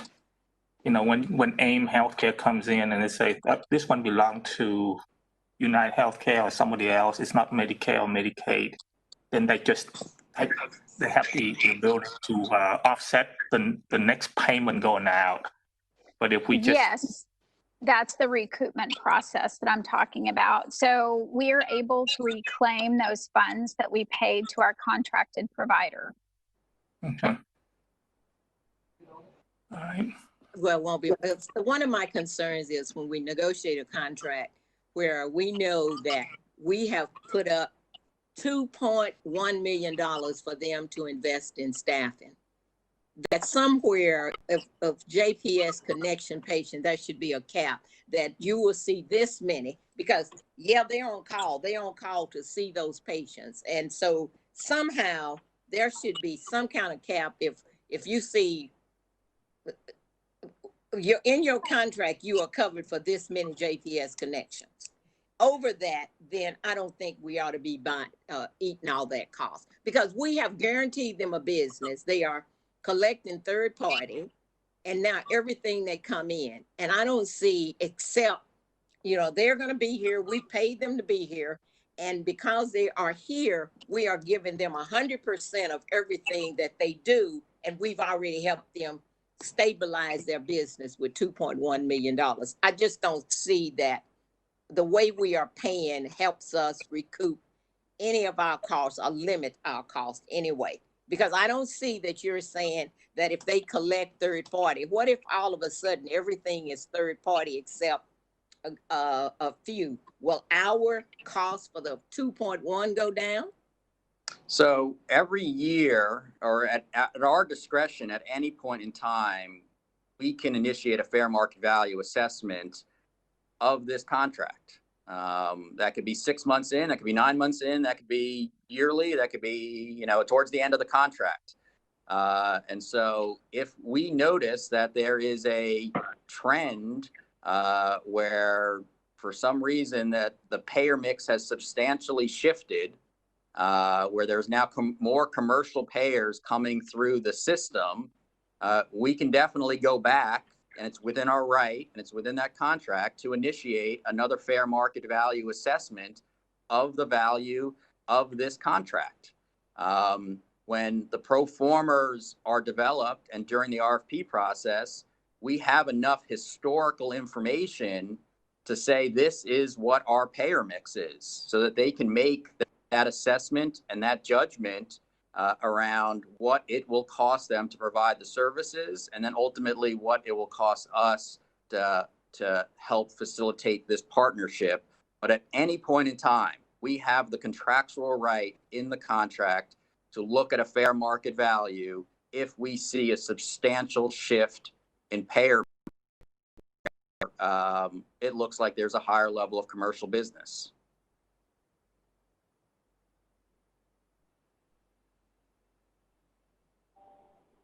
Dorothy, you're on. Yeah, you were muted. I just have a problem from the business standpoint of looking and saying, okay, I'm going to fund this. I'm going to help you get your business started. And then for 100%, I'm going to, based on me putting that up, I'm not going to reduce my cost at all.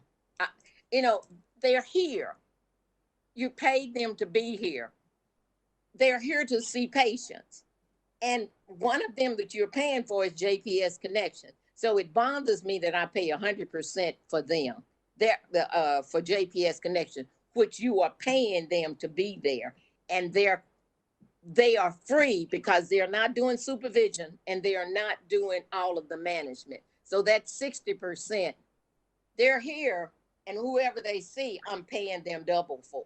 I mean, I just see us double paying. It's kind of like the lawyer. If you get a contract, we keep paying, and we paid him a salary, and he do that. So I just have a problem with that business model, and that would be one of the deals when we look at this. Look at the company coming in. How does other business hospitals set up? Okay.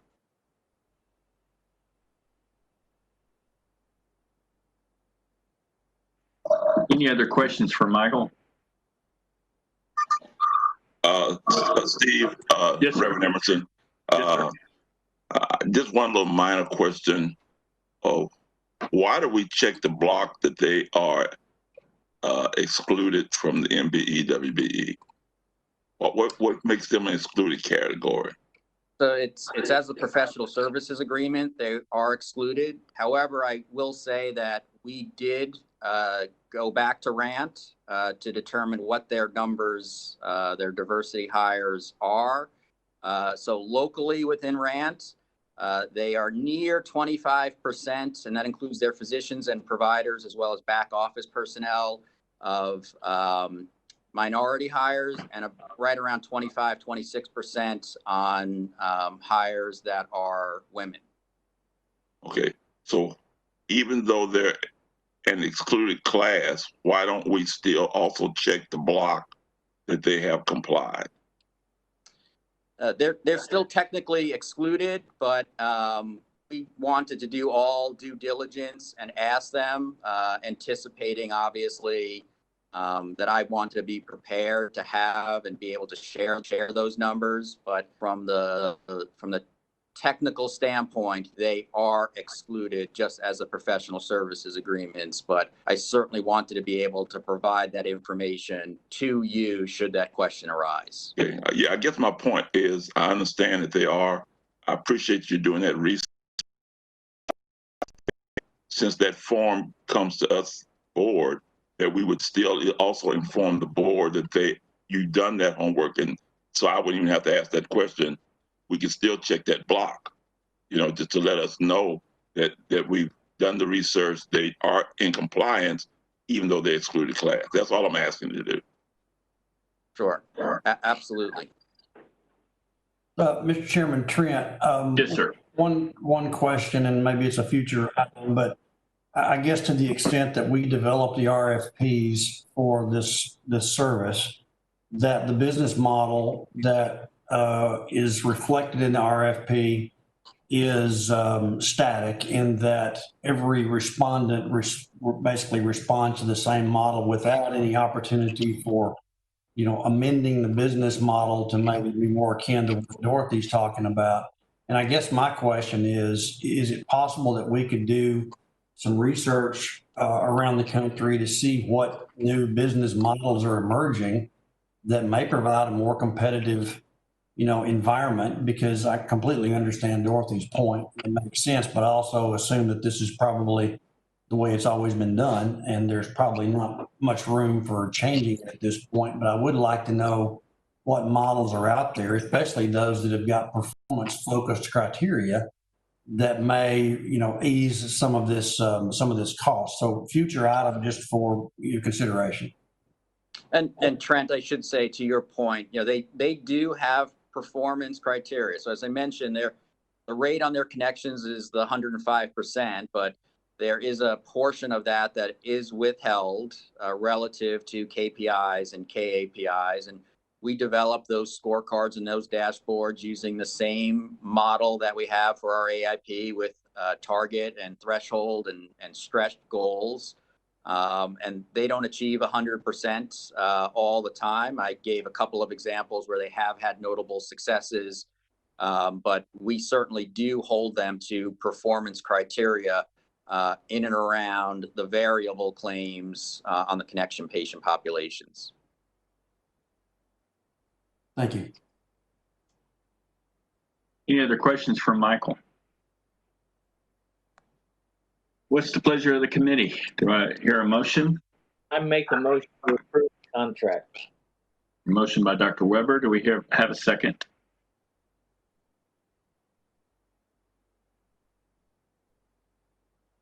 Do we have a second? This is Trent. Program is muted. This is Charlie. I'll second.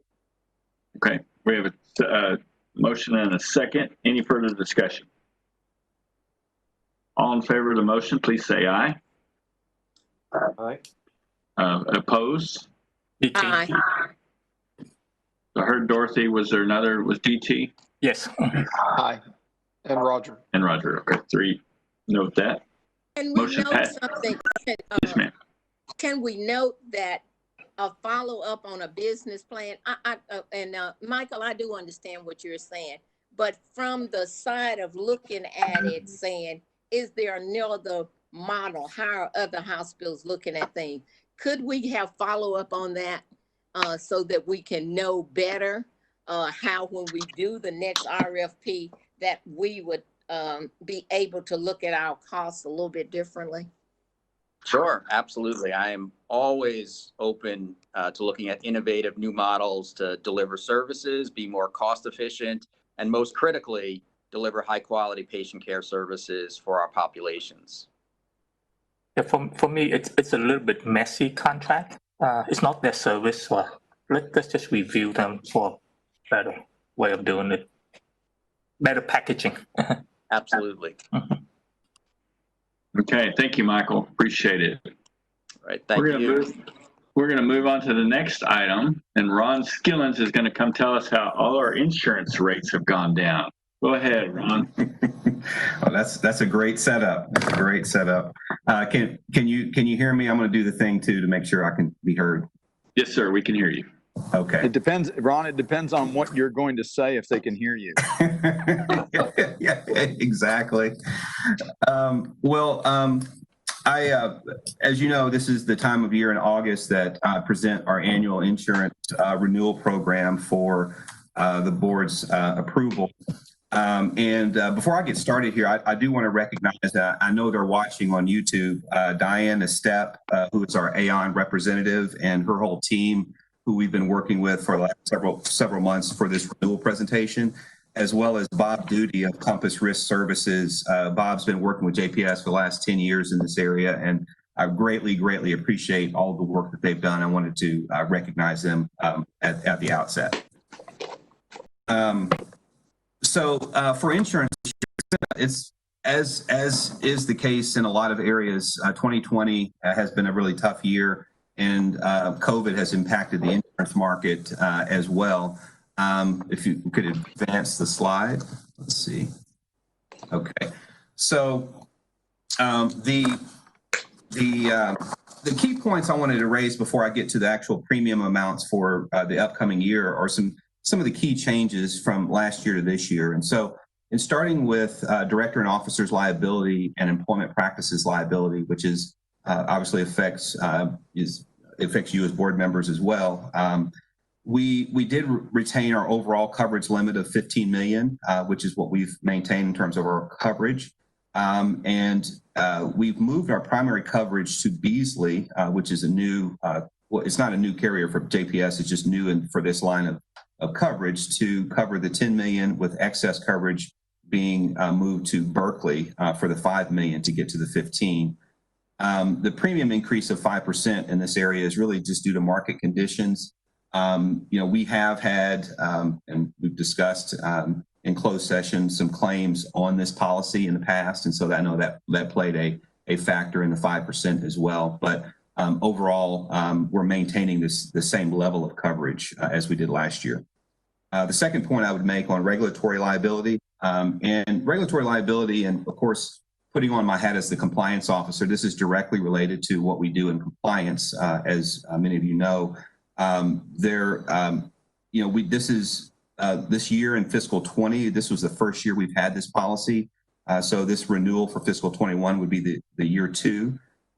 So we've retained the limit of $10 million coverage for regulatory liability, same deductible structure, but we did incur a 21% premium increase that you'll see on the next page.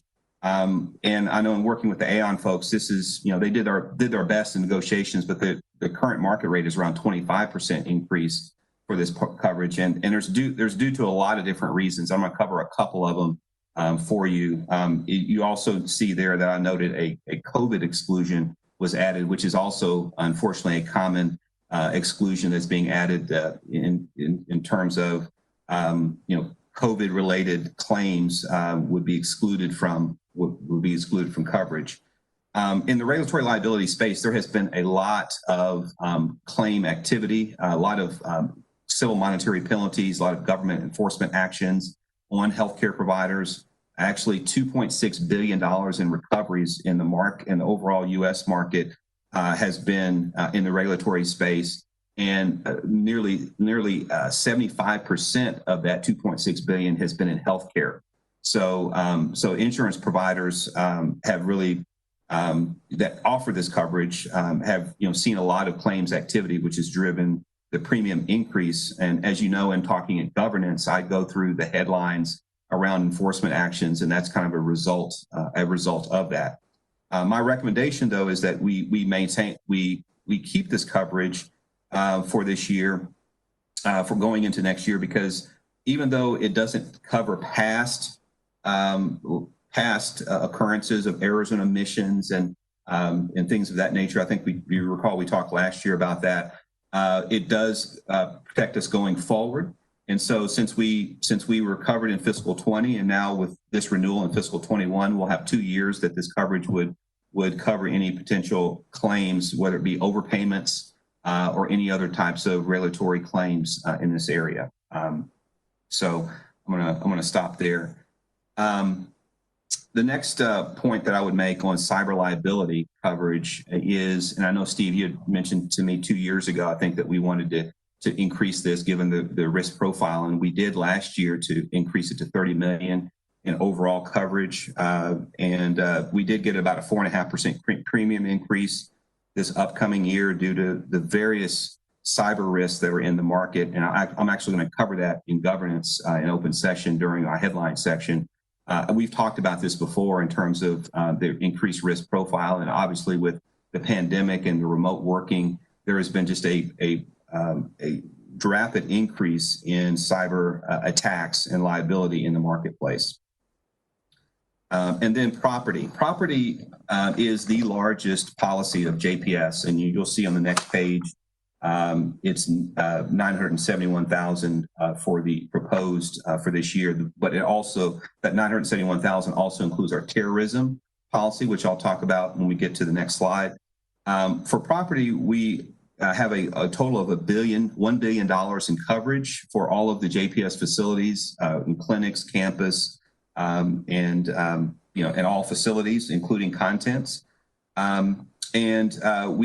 We actually changed our provider for the first time in the last 2 or 3 years from Zurich to affiliated FM. And one of the reasons is, and we've talked about this before, is unfortunately where we live in North Texas, we get a lot of hail and wind. And so we've made claims on our policy for hail and wind damage to our buildings. Actually, as I note here, one of the advantages of going to affiliated for this coverage is that we get a more favorable deductible at 1% of it's 1% of property damage and business interruption versus 3%, which we were going to be charged by our incumbent carrier. And that's in terms of real dollars. If you think about that, on the main campus here at 1,500, what 1% equates to from a deductible standpoint in dollars is about $7.8 million. If the main hospital had an event where we had to make a claim for the main hospital. And I granted that's not a low number. I granted, but when you look at 3%, we're looking at $23 million as our deductible. And so unless it's completely catastrophic, we would really have really little shot at really insurance helping us at all at 3%. And so that was one of the main drivers of us moving to a more favorable deductible, because we know we're going to have these claims as we've had in the past, and at least we have an opportunity to get some risk coverage from the insurance itself.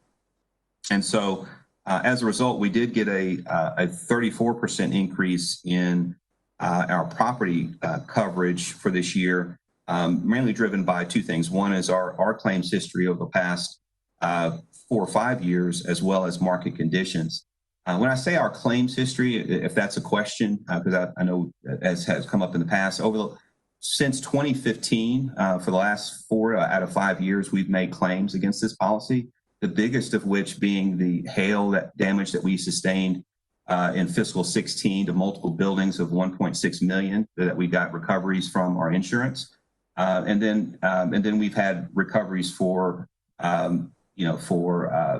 vandalism, and I think we mentioned about the cancer center had a fire, but we also in fiscal 20 this year put in a claim for business interruption due to COVID. And this was one of the rare opportunities before the COVID exclusion actually kicked in for the new coverage, to where we potentially have an opportunity to get about $500,000 of recovery for the business interruption to our closures due to COVID during this pandemic. So I'm going to stop there. Before I move on, is there any questions to anything I just mentioned before I go to the prices? Yeah, Ron, this is Trent. Obviously, we anticipated some big increases. My question is this: are we going through a process where we are routinely trying to balance self-insurance options against some of these increases in premiums? Because we sit on a very large cash surplus, obviously. We use depreciation relative to capital replacement. I'm curious if there are not some more self-insurance options for us that might mitigate some of these increases. Mm-hmm. Yeah, one of the biggest areas where we self-insure is, as you know, is workers' compensation. And so when you see the next slide, which if you could go to the next slide, where it says excess workers' comp, we cover, JPS self-insures all claims for workers' comp up to $600,000. And then for any catastrophic claims that are above that, we use this excess workers' comp. We've only had one or two in the history of our workers' comp history that have ever exceeded that 600,000, for example. So that's been a good, to your point, that's been a good philosophy and approach in terms of this. On the property side, which is the most significant component of it, there are some strategies we've talked with Aon about in terms of maybe a premium buy down that would allow us to get a lower deductible for wind and hail events. But by the time you look at the individual costs of some of that, it really wouldn't be cost beneficial. I certainly can take it back in terms of seeing if there's additional areas for self-insurance, that we can consider for sure. But before I end, what I do want to note is one of the things that Aon did for us this year, as well as Bob, is actively marketed our policies to get the best rates. And I know it sometimes doesn't reflect. It's hard to see that, but even though COVID, for example, kind of is the big gorilla in the market, healthcare entities haven't had a lot of COVID recoveries from insurance, but you have a lot of insurance payers that pay for these events that are canceled across the country that they have the event insurance, all those kinds of things. And so that increases the market rates and conditions. But your point is well taken as far as self-insurance goes. Thank you. Mr. Chair, if you would allow me 1 second, I wanted to let people know who are joining the meeting. They may be a bit confused because we've got a variety of folks joining the meeting thinking it's the governance committee. So I at least want to make an announcement that we're still in the finance committee. So in case they thought, well, Ron's presenting, but I didn't think that was on, I don't see it on the agenda, they would know that we're still in finance. So if you don't mind, I just want to let people know who are joining the meeting, we're still in finance, and we'll be transitioning to governance. So Probably about 4. What you're really saying is, Stephen, why are you taking so long in this finance? Well, I was gonna mention that we're gonna go into governance probably about 4 o'clock, and I wanted to get them prepared for that time period. So, but I know we got some confusion on the line. Governance will not be at 4 o'clock. Are you done, Mr. CEO, so we can move along with our business? Yeah, I am. Of course, thank you. Of course, everyone knows governance is where all the fun happens, of course. So let me go through the next slide, which shows our premiums expiring versus proposed for this upcoming year. I tried to touch on the previous slide some of the larger increases, but if you look at, oh no, I'm sorry, go back to the previous slide. Okay, there we go. If you look at the, if you go down the line here, we have some of the good news is that we didn't have dramatic increases in every line of coverage. So crime is flat, fiduciary liability, cyber I talked about, property I talked about. Let me talk a little bit more about property. So the $971,000 that's proposed here includes let's see, get the number right, includes $90,000 related to the terrorism. So when you say that you see the description property and terrorism, that's really 2 policies that are combined. And we did have, and it's comparative because the 753 from last year is also property and terrorism. So if you back out the terrorism, the property is $880,000. Now, one of the other, I guess, if there's an upside is that we did have a recent appraisal that was done of our JPS properties to see if we maybe could get some relief as it relates to, we have older buildings, maybe they're not as valued as high as they used to be. And so that's still kind of in the works, but it looks like it's promising that we may be able to get a premium decrease through our broker before we actually bind the coverage, because this would be coverage that would begin at the beginning of October for fiscal 21. So some optimistic light there. Let's see. The only other one that I would touch on is, I mentioned excess workers' comp, which we've done fairly well from a surf insurance perspective. So overall, we have an increase of 17% over last year to get us to 1.982 million. And then on the next slide. Can you go over the regulatory liability? There's a big jump there. Oh, sure. So regulatory liability, as I was mentioning in the previous slide, is, DT, this is what we talk about in governance all the time. And so we for regulatory liability, number one, in the marketplace for this coverage, there's only 2 major carriers in the market that even offer this coverage, number one.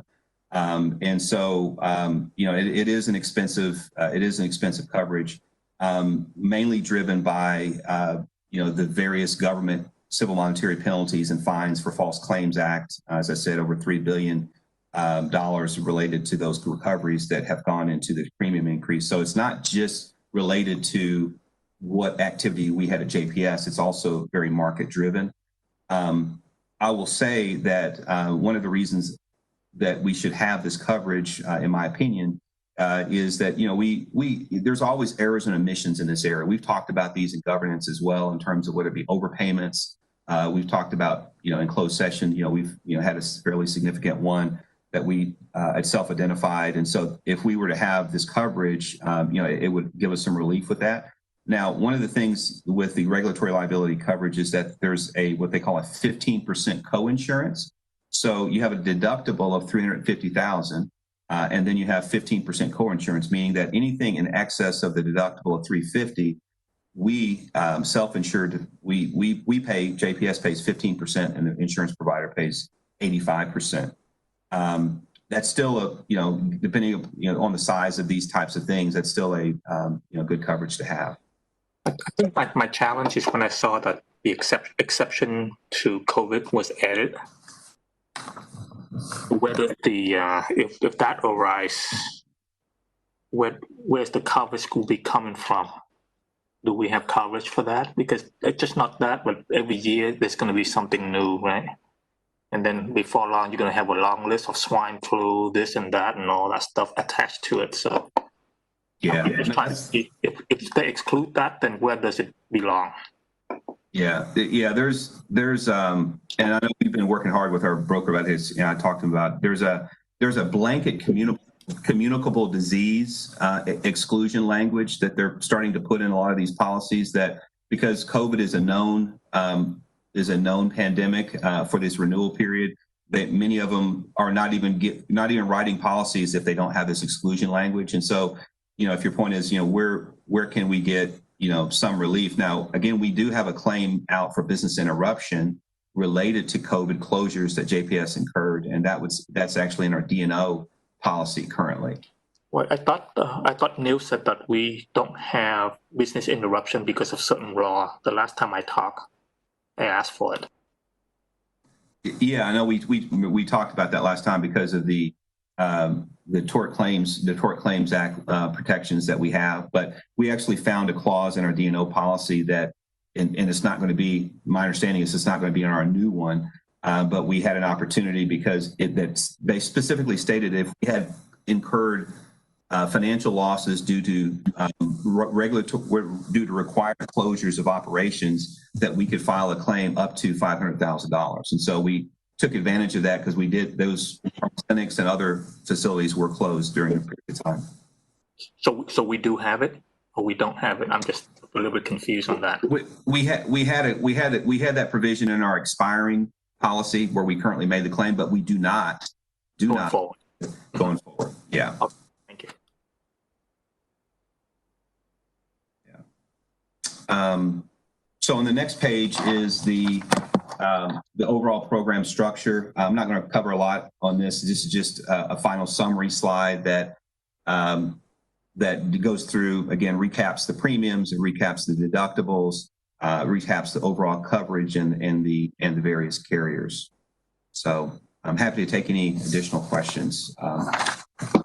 Any questions for Mr. Skillins on this? Now, I believe this is just an update. I don't believe there's any action required from the board. No, we actually do need this to be approved for, because this will be the renewal for 2021. Okay, got it. All right. Are there any further questions? If there are none, for Ron, I will entertain a motion. Move approval. Motion by Mr. Nguyen. Second. Second by Mr. Bose. All in favor of the motion, please say aye. Aye. Opposed? Motion passes. Thank you, Ron. Thank you very much. Right, thank you. We'll move on to item H. I just want to point out the only reason this meeting is going so long, it's Sharon Clark's fault. She told me yesterday this would be a quick meeting, so she jinxed us. We're now moving on to item G. Ms. Peebles. Good afternoon. Good afternoon. I'm here to present a purchase agreement between LifeNet and the hospital district. This is for a product called Vivigen, and it is a human bone alternative. When one of our new physicians, our orthopedic spine physician, showed up, he asked for this product, and when we looked into it, it actually is less expensive than one of the other bone alternatives that we were using. It is part of our Vizient contract, and this company is an approved vendor with the American Association of Tissue Banks. It's for $543,628,000 annually, which is part of our operating budget.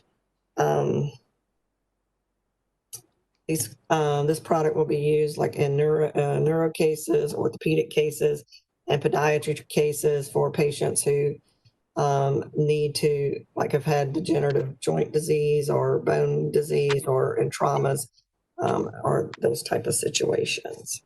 Mr. Chairman, I'd like to make a motion that we approve, and I will tell you, I happen to be a recipient of this particular product, not at JPS, but somewhere else, and it's pretty important. So thanks for bringing this one, and I'll make a motion we approve it. Second. Sim. Obviously, that's wonderful. Thank you both. Motion by Mr. Petty, a second by Mr. Zimmerman. And alternative human bone, wasn't on my bingo card, so that's pretty cool. Heard the motion. All in favor, please say aye. Aye. Opposed? Motion passes. Thank you very much. Wanda? We'll move to item H, and I'm going to recognize Dr. Duncan to make an introduction. Yes, thank you, Steve. Can you hear me? Okay. Gives me great pleasure to introduce a new member to our executive team, Adam Lane. He is our new Chief Facilities Management Officer. Comes to JPS, highly experienced in facilities management and in building new facilities. He has spent a number of years in large hospital systems, including Herman Memorial. He has hit the ground running, reviewing some of our facilities and ensuring that our facilities meet all code standards and meet all regulatory requirements. Trent, I hope this gives you some comfort. He's already started the enterprise risk assessment for our non-clinical assets. Good. And is beginning to prioritize the work that's needed to maintain our old facilities. And he's already started talking about some strategic financial planning for new additional buildings. So gives me great pleasure. Adam Lane. Welcome, Adam. Thank you for being here. You're recognized for the next item on our agenda, item H. Well, hello, everyone, and thank you for having me, and good afternoon. Thank you, Dr. Duncan, for the kind introduction. I think you said everything that I was going to say, so I think we should just move forward. So I'm here to present a couple of items to the board, to the Finance Committee. Thank you for having me to present these. Both relate to one vendor, Swiss Log. They are our pneumatic tube system vendor. They go by TransLogic as well. They are a proprietary system, and we have two components here, one operational and one capital. The operational component is for an extension, essentially a renewal of their existing contract, which is on month-to-month right now. It's roughly $32,000 a year, total of 3 years for roughly $96,000. The second component is for an update of the system. And this system was installed in 2014. It is time to upgrade the system. Again, all of this is proprietary. They are going to be installing new touchscreen panels, which give us quite a bit of advantage over the current system in that they do have badge readers. So we do have chain of custody now with the new system when it comes in. It also allows us to backtrack in case certain items are run through the P-tube system, which should not be there, such as blood products. So that is the bulk of what we have today. So any questions? Any questions for Adam on this? I'd make a motion, if that's Adam's recommendation, I'd make a motion, Steve. If we need. Okay. I need to ask you, Charlie, this needs to be a two-part motion for the exemption to bidding requirements. You make that as part of your motion? Yes. Good point, Steve. And also welcome to Adam to the team. Thank you. Absolutely. I second it. So we have a motion and a second. Any further questions for Adam? Come on, we got to haze him. He's the new kid. Bring it on. I was trying to get his first presentation through in a hurry. Good job, Adam. Well, Charlie, that was for you as a fellow Longhorn. That's right. Hey, you got a couple here. We got all righty. Amanda. I knew there was something I liked about you.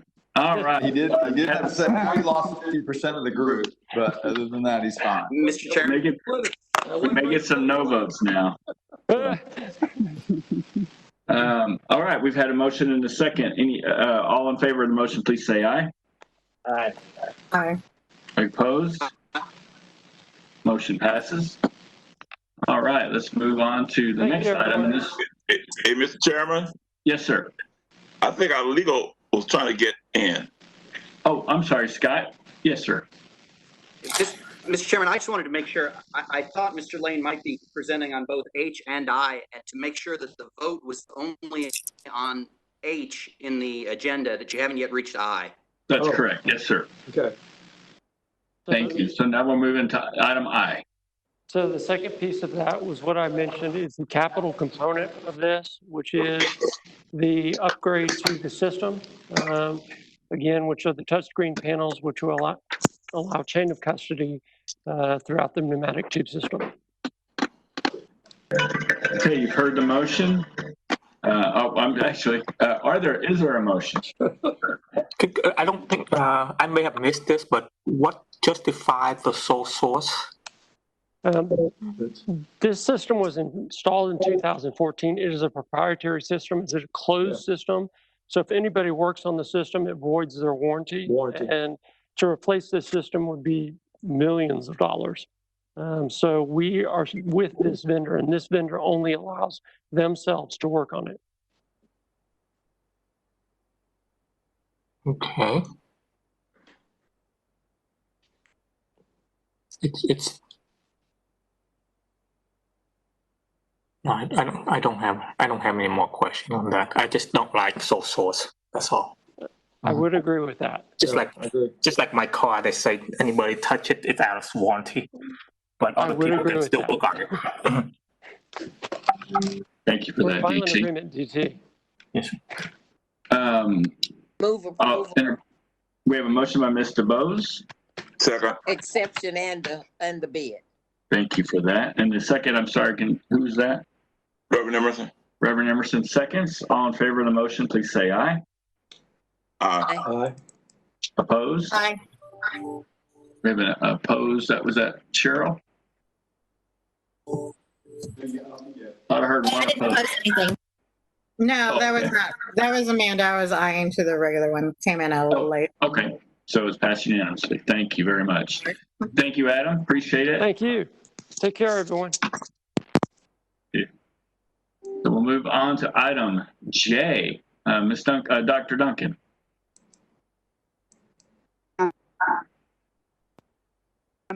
I'll blame that on Sharon too.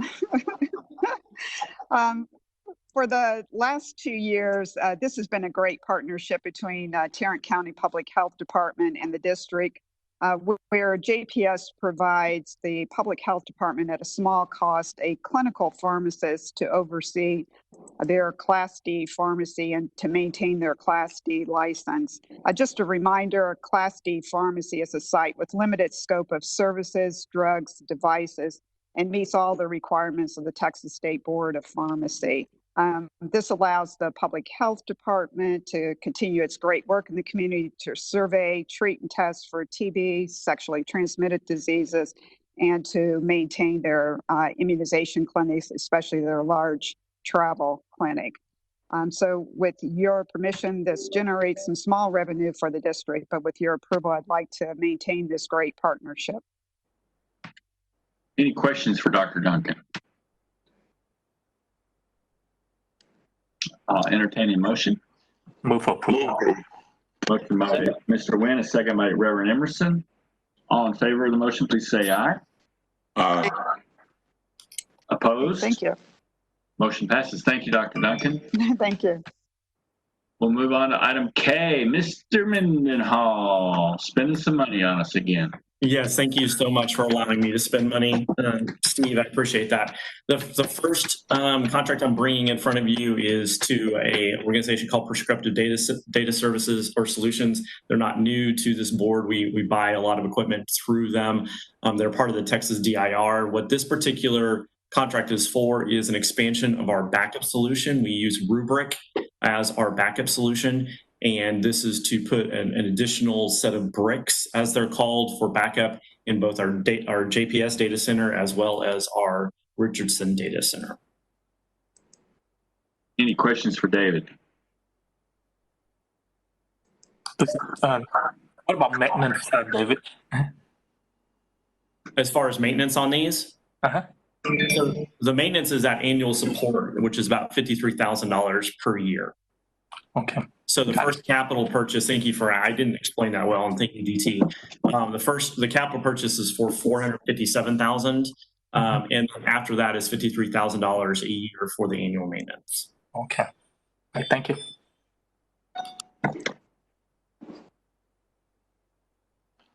Any other questions for David? Move approval.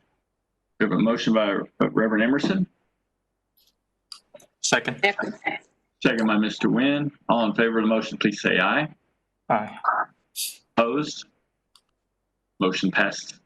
Thank you, David. Next item L. So the next one is an agreement with Epic. And as you guys have known over the last several years, where we've had separate systems, we have been consolidating that and collapsing that into Epic as we can.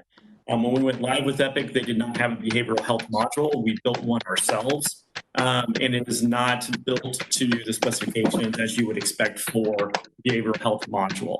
And right now we are going through the process. Epic now has built that behavioral health module, and we're ready to implement that. We'll probably start implementing that right after the first of the year as we get done with a couple other projects. So we're bringing this to you now. The cost of the project in capital there is about $204,000. That includes implementation costs, and that's a cap. That's as high as we can go. Usually we come below that when we're doing implementation with Epic. I suspect we will come below that with this project as well. And then the annual support will be about $19,000 after that. This is also a sole source. And I know, Mr. Nguyen, you just mentioned a couple of contracts ago about not enjoying sole source, and I appreciate that. But this particular contract, obviously, we're going to be buying it from Epic. They're going to be doing the implementation as well for us.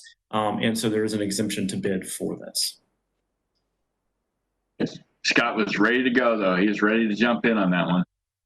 Okay, we have an explanation by Mr. Mendenhall. Any questions for David? No, he's always prepared. Move approval, including the sole source. Okay, thank you. Mr. Nguyen made a motion. Zim second. Zim has a second. All in favor of the motion, please say aye. Aye.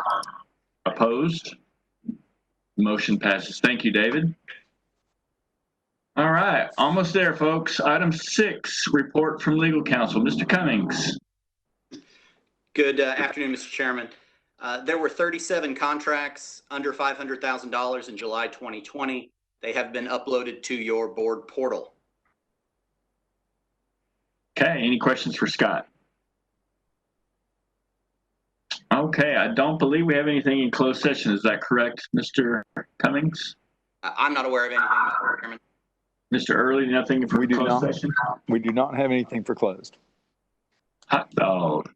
All right, there being no other business, we are adjourned.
Thanks, 3, David. 2, 1. Mr. Fisher, you are live. Good afternoon, everyone. Sorry for the delayed start for the Governance Committee meeting of Tarrant County Hospital District JPS Health Network. Our illustrious chairman of finance decided that he was going to take the whole day today and left us just a little bit of time. So we'll get started now and officially call this meeting to order at 12:46. We will do our best to move along expeditiously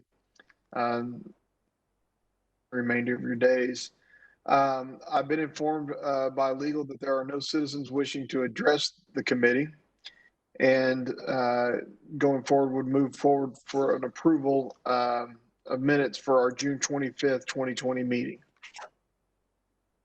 Zim approves. Zim makes the motion. Is there a second? I second it, Roger. Dr. Weber makes the second. As I will just call for no votes and abstentions, and then we'll consider the motion passed. Anyone have any additions or corrections to the minutes? We have a motion and a second. Are there any abstentions? Does anyone oppose the minutes? I'll deem that motion carried unanimously. Next item is a committee chair report, and I don't, let's see, Dorothy, are you here?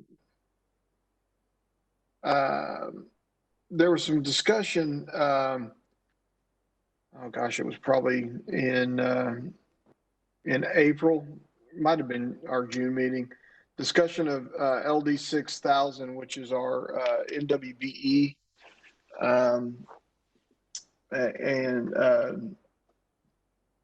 policy. And if it's okay with this committee, as well as okay with Ms. DeBose, and although this is a leadership chapter in our policy and procedure book, I'd like to move this item to HR, only in the sense that HR is going to be dealing with the very same issue when it comes to supplier diversity. And it seems like it would be better for all of this particular issue to be in one spot, and we can hash it all out and get it all done at one time.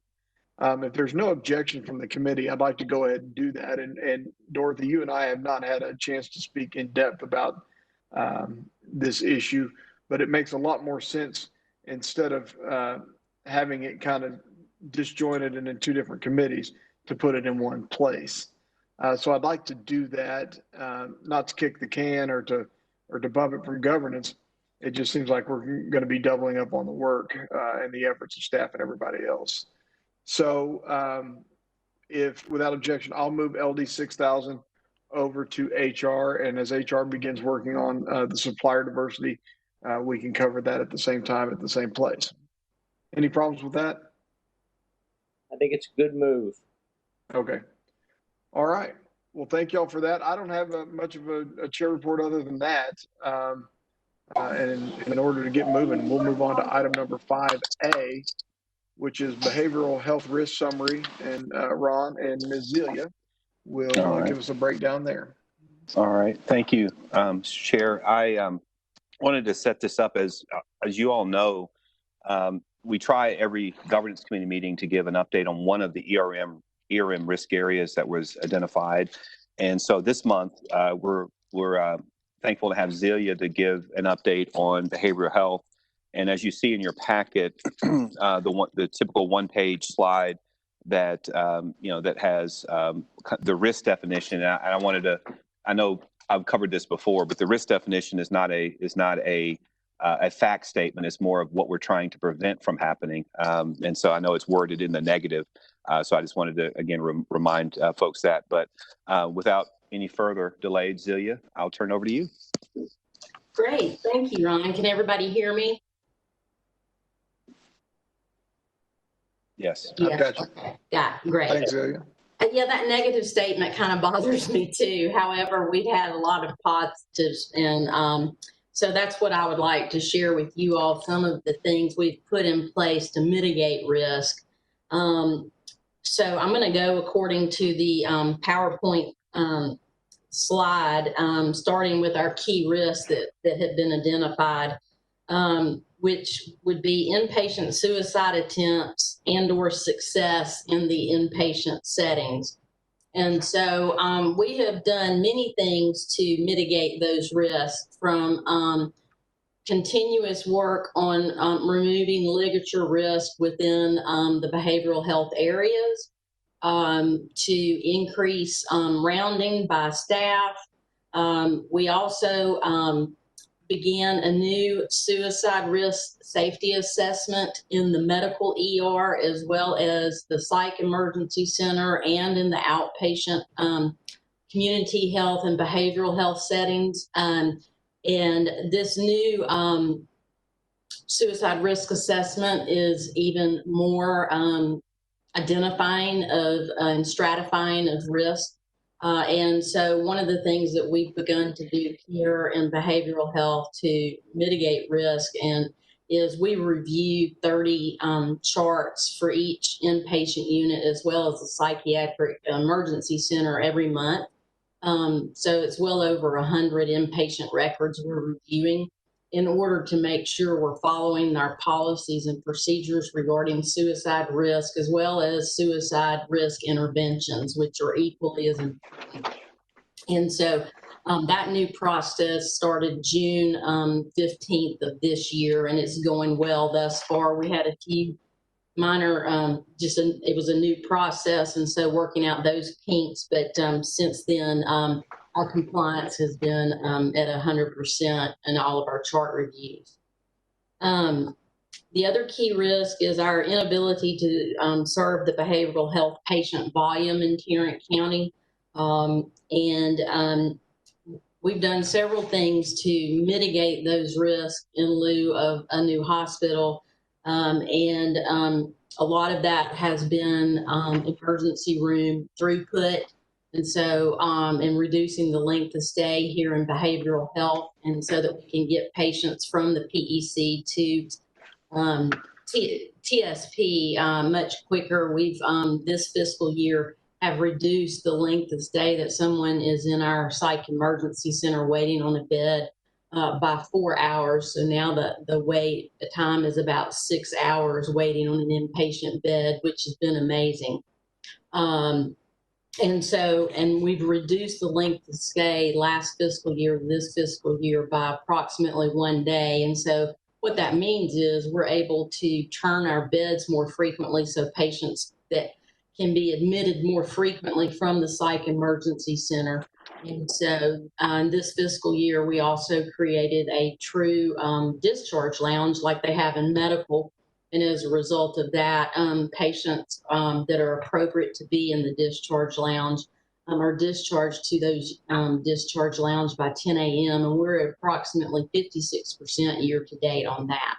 And so we're at about 97% year to date, though, for all discharges being out by noon. And so those are numbers we're really proud of, because, again, that helps with the flow from the PEC and decompresses. Another key risk area, and this isn't just behavioral health, this is actually for the district, is workplace violence and injury.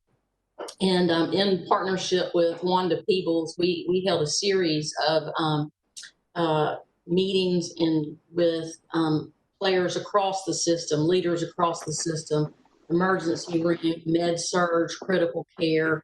We had our physician champions, Dr. Davis and Dr. Potawiltz, and other physician champions, Dr. Assad and other champions. And we created what's called a Code White and a Code BERT team. And a BERT is an acronym for Behavioral Emergency Response Team. And it's strictly for medicine in critical care and med surg. And we respond to codes there that any nurse or any employee working on that floor is able, feels the need that a patient may be exhibiting a symptom or sign of a behavioral health issue. We go and actually act as more of a consultative service to those areas and are able to help nurses and medical physicians get appropriate medications and interventions so that the patient is more comfortable and it doesn't escalate to a more difficult situation. We also have an emergency response team called a Code White, which is for patients that, due to the medical and possible psychiatric issues in medical, may need a higher level of intervention, a little bit more hands-on, with a little bit more medication. And as a result of that, we respond to that. And again, I'd like to thank Wanda and all of our physicians and our teams here, our psych emergency room team leaders and techs are the code responders, as well as the MET team. So it's a collaborative across the network, and it's been working really well. I hope to have some data soon. We just started that this past fall.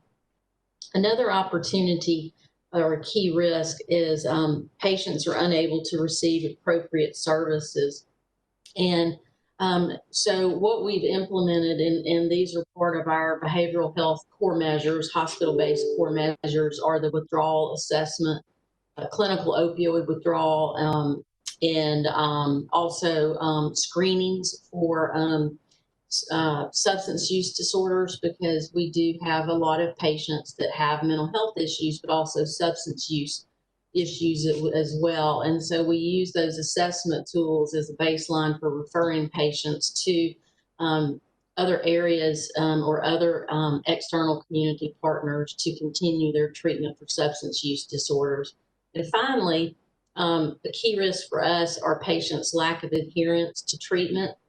And that is a challenge for behavioral health across the country.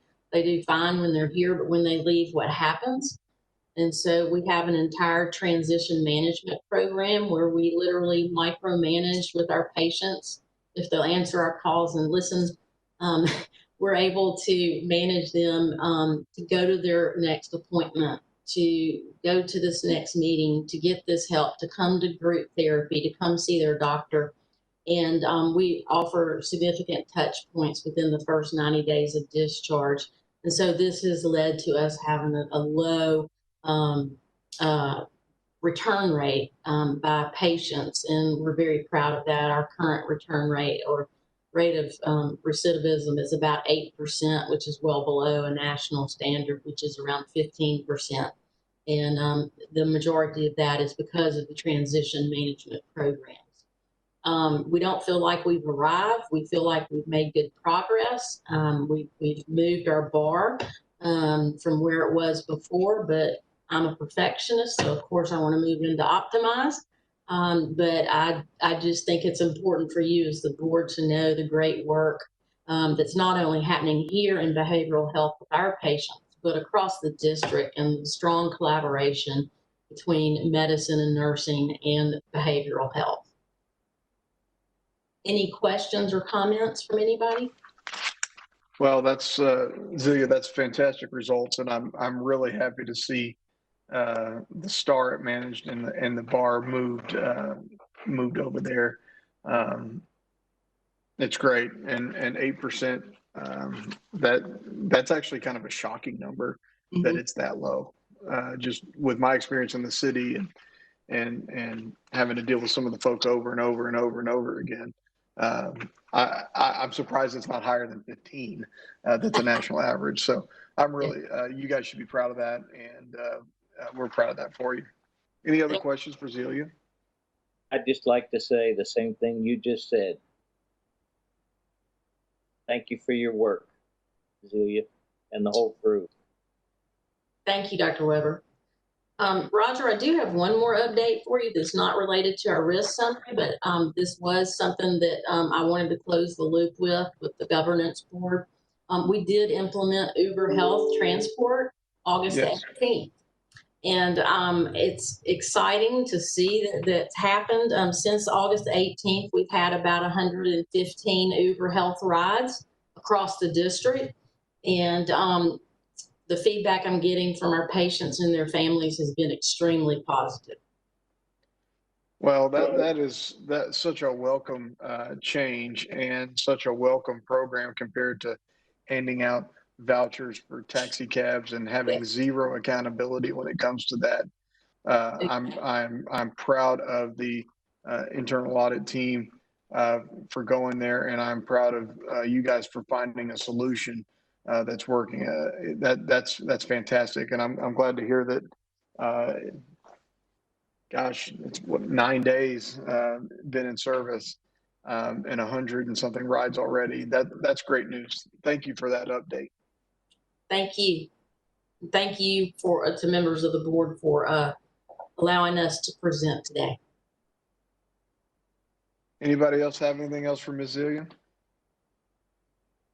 I can't see everybody, so I'm just asking.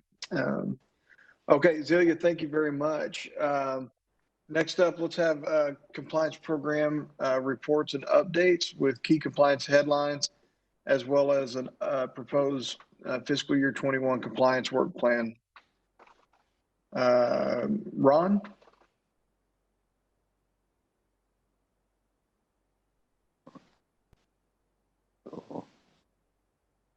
Did we lose Ron?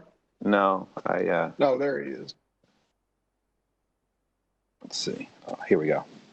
Ron was just giving all of us a personal meeting here in the OPC. He was just talking to us, not anybody else. Good. We enjoyed it. Catch us up, Ron. We'd love to know. Yes. Yeah, this surface is a little different than I'm used to, but I'm good now. Can you hear me? Loud and clear. Okay. All right. So on the key compliance headlines, as I do each meeting, I try to pick out some relevant items to make you aware of.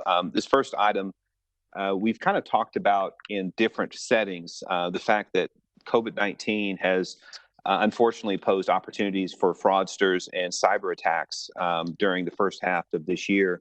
And, just in terms of stats from research, that of all the types of cyber attacks, have been up by 34% since March and April of this year. And with attacks, coming from nation states, as well as, with remote working proliferating out, we've talked about that at JPS as well. And so wanted to continue to keep that on the forefront. At the last meeting in finance, I also talked about our cyber insurance coverage. And because of these attacks, our premiums have gone up a bit on that, but we're fortunate to have that as well. The second item is more state specific. The Texas Attorney General filed a lawsuit against a particular healthcare entity around misrepresenting its COVID testing. It was actually, kind of misrepresenting the type of testing that was being provided, and then the patient information was used for marketing purposes as well. So again, unfortunately, another example of using the pandemic for fraudulent purposes. And then the last item is more internal to us, and that is just to make the board aware that we are going to engage a third party to do a compliance program assessment. And compliance program assessment is something that is leading practice for compliance programs to do once at least every 5 years. The last time we've had one done at JPS was in 2014, prior to my time here. And so we have selected Hall Render, so it's a law firm that has extensive experience doing this work to do this assessment. And I'm mentioning it for two reasons: one, to make you aware, and two, because of the nature of this. A couple, at least two, Michelle can correct me if I'm wrong, of you board members would also be interviewed as a part of this process to see what's your thoughts about the compliance program and areas of improvement. So those are the headlines that we have for this meeting. Is there any questions on any of that? Okay. All right. We'll move on to the compliance fiscal 21 work plan. And before I turn this over to Michelle, one of the things, as you guys remember, is that every August we bring to the governance committee our work plans and audit plans for the upcoming year. And so you'll see in the coming presentations, both compliance and internal audit are going to present their fiscal 21 work plans. These work plans, without taking too much thunder from Michelle, were based upon a risk assessment that was done across the organization that we do every year. And by the way, I'll mention in your packet, I mentioned at the last meeting that from a board perspective, there's a brief summary or survey for you as board members in your packet to complete and round out the risk assessment process. I just wanted to make mention of that before Michelle gets started. And Ron, you might want to mention that if the board members do fill out their survey, door prizes are included. What can we give them? We will mail them not tip sheets, but exactly. actual JPS cookies. Exactly. An extra cookie for everyone who fills it out. Yes. And also, just for board members present, these work plans are items for approval. So take note if you have any questions. All right, I'll turn it over to Michelle. Okay, thank you. That was fast, Ron. Those headlines got me right up. Okay, good afternoon. I would love to take this opportunity today to discuss what we're proposing this year on the compliance work plan. As you know, once a year, we bring this to you for approval because you will see reports throughout the remainder of the year on the items that you approve today. To start off, we like to just run down really quickly on how we build the plan or how we propose the plan. Listed here are some examples of what we did to develop it. Again, as Ron stated, we had a risk survey, and on your board portal, you'll see a one-page document with 117 people, thank you, that took the survey to, these were leaders, and they selected their top risks, and the top 5 of those are highlighted in red, and you will see those today either from compliance or internal audit. The second bullet, compliance every year has program requirements. There's obviously the OCR, Office for Civil Rights, and HRSA, Health Resource and Service Administration for our 340B program. We have a lot of requirements that we can't get around, so we must work on those. This year, we're going to present to you a little bit more detail on our monitoring plans and our monitoring initiatives. And I think you'll get a better appreciation for all the things that are going on around the district regarding compliance and not just occurring within the compliance department. The third or the fourth item is industry publications. And what I mean by that is typically we get SMART briefs, we see enforcement actions, we see corporate integrity agreements and what's coming out of those. And to a large degree, we see and use those for Ron's key compliance headlines throughout the year. And then finally, the OIG publishes the work plan, and they update it every quarter. This year, also on your portal, we've placed an example of one, and you will see that there's like 38 subjects in that document. It's for your information only, just so you know what's the OIG looking at for now and what are some considerations the hospital needs to make. I think overall, I want to highlight the red box. And so even today, as we approve this plan or make adjustments to the plan, we want to understand and focus on the priorities and risks as they evolve and understand that we may come back throughout the year and ask for a replacement item.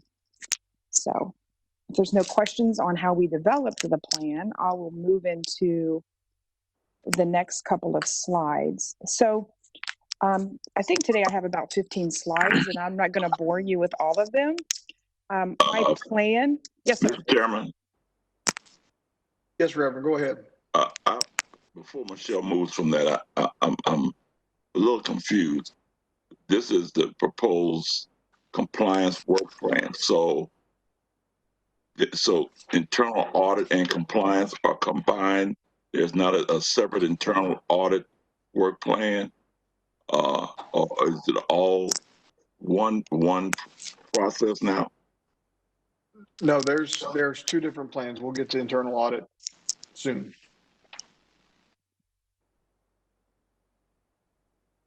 Okay. Well, okay. I guess where I'm confused in.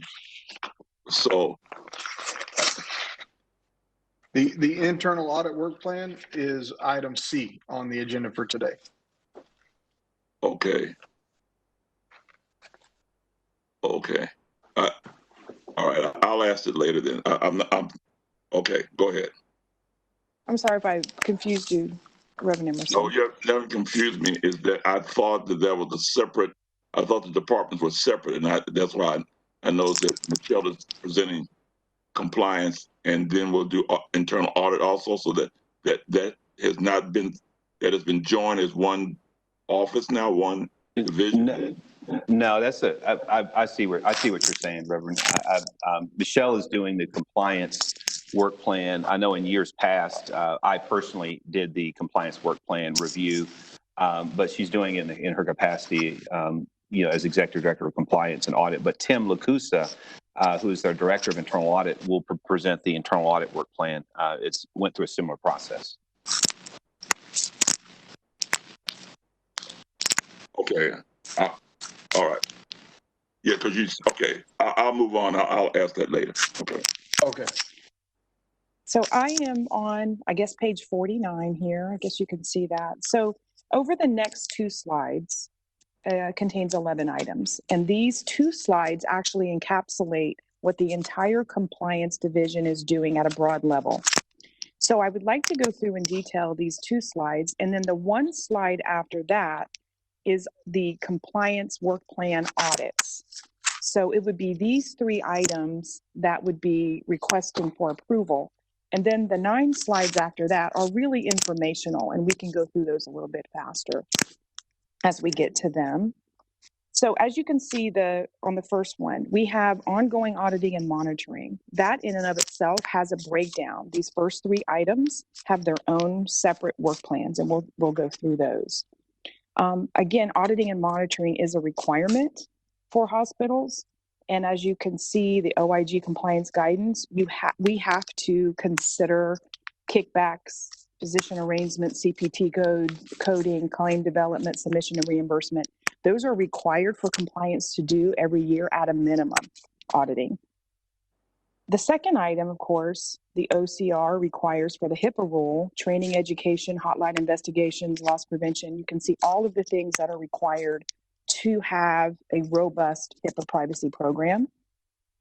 The third one is the drug pricing, again, 340B. And again, we want to maintain the program integrity so that we can uphold the continued savings for JPS. The fourth item is on annual conflicts of interest disclosures, and that's overall to avoid the Stark and anti-kickback violations or the perception of those. The item number 5 are sanction screenings that we do every month. We do about 23,000 checks every month, and we pay a vendor to help us out with that. It's a real nominal fee every year. As you can see, we check all the government lists for potential matches. And I can tell you that last year we had about 7,000 potential matches that we had to sort through. So that's always an interesting step every month. The next page is, of course, our compliance training and awareness. We have several things that we do to ensure that the organization stays trained on compliance. First, we start with new employee orientation. Of course, we have the entire workforce does annual computer-based learning.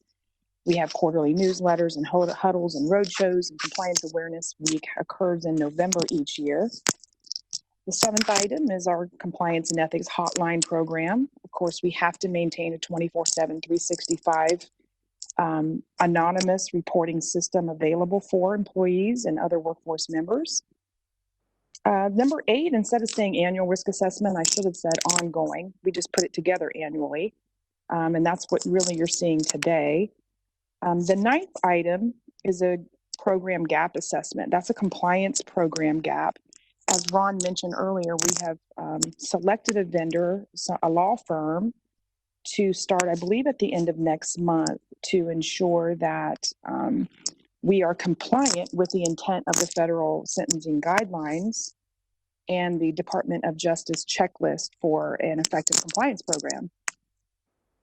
The 10th item, of course, is we have to have policies and procedures, and they have to remain updated. And then the last item, we reserve some time in our calendars for contingencies. Because compliance gets a lot of queries and investigations and research that needs to be done with all of the myriad things going on around the district. And so we spend quite a bit of time doing a lot of research on that. So There's a lot of stuff on the line. I'm not sure what happened. Oh, I'm sorry, DT. I was just gonna say that that typically you as board members don't have the ability to see all of the things that compliance does, but for once a year. In the past, we've only showed you the compliance auditing activities, which is Michelle's about to cover on this next slide. But we thought it would be helpful for you to get a full view of all of the activities that we do that are these first 2 pages are program requirements for compliance programs. And so that you can get a fuller understanding of the breadth.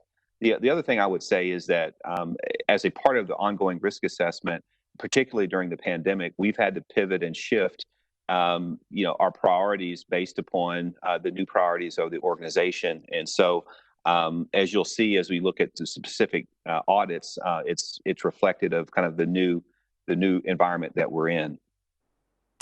How extensive do you go into anti-kickback and all that stuff? Well, that's actually one of the reviews for this upcoming year is physician payments, or what do we call it, Michelle? Open Payments Act, Open Payment Sunshine?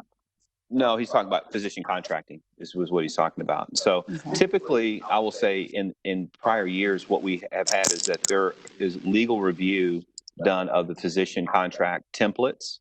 And so for the standard physician contract templates that a claim uses, they are if the template is used, they're already compliant with Stark and any kickback. Now, obviously, if there's any kind of higher level physician leaders and there's additional responsibilities and so forth, there's changes to those templates, and those would need to go through an additional level of legal review to ensure that they are remain compliant with Stark and any kickback. But those reviews happen, but typically legal does the majority of the work, and then we, depending upon the risk level, would review from there. Let me ask you this. Let me give you an example. Say there's a hospitalist or somebody and discharge patient to a SNF or a LTAC somewhere, or rehab or physical therapy. And then they also sign an agreement as a medical director to do consulting totally different than that group of patients. Is that part of the things that we should be looking at for anti-kickback? It is technically it's kind of legal, but it doesn't smell good. Then it's going to pass the smell test, and it's going to go undetected under the radar. Yeah, no, I agree, and that is a little feedback here. One of the processes in conflict of interest, for example, is disclosures of other employment relationships and other financial interests that physicians or people of influence have that we would follow up on to determine whether or not it is a conflict in fact, or if it's something that needs to be remediated or not. That's a process that we are kind of upgrading and revitalizing with our new privacy officer in charge of that process. But no, you're right. Those would be things that maybe legally may not be an issue, but we would require further review. Okay. Is there education or something that we can educate them, because they're going to say, "Oh, I didn't know I have to disclose that I'm a consultant for another group, and they pay me for being a medical director just to make sure that their quality is okay," but that truly is a kickback. Yeah, actually, imagination. Yeah, actually, DT, you are kind of right in sync with what we've been discussing with a claim, because a claim, as you know, has its own compliance committee that Michelle and I also attend. And at the last meeting, we discussed this very issue as it relates to open payments, as it relates to financial interests and others. How do we know and how do we capture that information, including non-monetary compensation, which is one of the exceptions that needs to also be tracked as well for tax implications. So those are areas that we're definitely pursuing and looking into. Is that including gift in kind and all that stuff? Excuse, I didn't quite hear Does that that. include gift in kind and all that stuff? Yes. Yes. Yeah. Non-monetary compensation is specified that has a certain dollar threshold that if you receive non-monetary gifts over that threshold, and there's an escalator based upon inflation each year. I think what Michelle said, this year's amount is $470 or thereabouts. That if gifts are received by a provider above that amount, that becomes a taxable event, number one, and then number two, that would be we'd have to look at it in terms of whether it can be accepted. If they start steering patient to a certain area, we may be in trouble also as well, from a CMS perspective. Absolutely. Yeah. Good job. Yeah. So a lot of fun stuff we're doing. I'm sorry, Michelle. I stepped on you there. Go ahead. Thank you. No, that's okay. So the slide There's 7 people who think that's fun out of 7,000. So the slide you're looking at now are the proposed compliance audits. We're calling these compliance audits. There are 6, and we would see a report on these throughout the year. The first 3, high risk, we would have some help on those with our co-source providers. And all 6 have a different spin from a regulatory agency perspective. So the first one is an OIG focus. And you can see as written here, the OIG is in the June 2020 update to their plan. They're looking at how prepared are we for emergencies.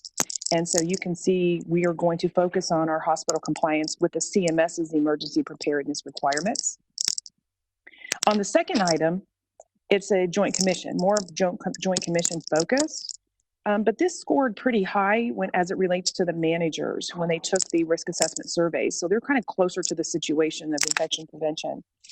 And at this particular point, we don't have an exact practice that we propose to look at. What we were wanting to do is just put the topic on the plan and then determine later after we're trending data and we have some interviews under our belts to understand what controls they might have in place and determine at that time what we're going to focus in on. The third item, again, is an external program assessment. We do this every year from HRSA. It's a HRSA focus. Obviously, the program integrity of 340B is extremely important to us. And what we're going to find here, it's been in the news recently, there's a lot of manufacturers, or some manufacturers, I should say, that are challenging the 340B program. And so I'd like to have an update provided to this board once we complete that review. And it will be the first quarter of 2021, I'm sorry. The fourth item is essentially a continuation of our 2 midnight rule compliance. And that is a CMS requirement. There's an inpatient only and an outpatient only list. And, things have been taking off. The inpatient only don't necessarily have to be done in an inpatient setting. And of course, you have to have proper documentation in place to ensure that it complies with 2 midnight guidance. And so we will be looking at that. Wound care is another one that comes out off of a subtopic of the PEPA report.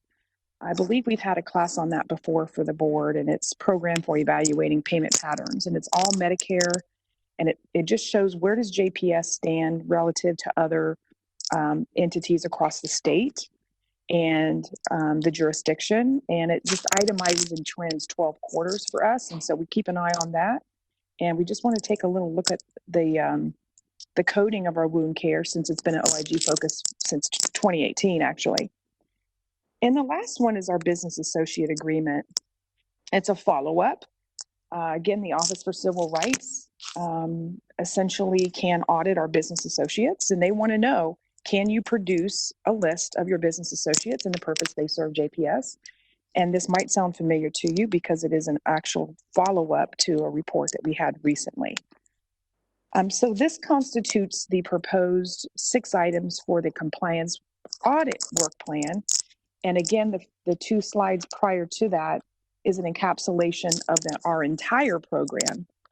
broken down into 11 segments. And so it's these three, Mr. Chair, that we wanted to get the approval on before, I think, moving forward on the rest of it. Okay, tell me again which three because I have in my notes, we were doing the work plan. Where's my note? Where'd it go?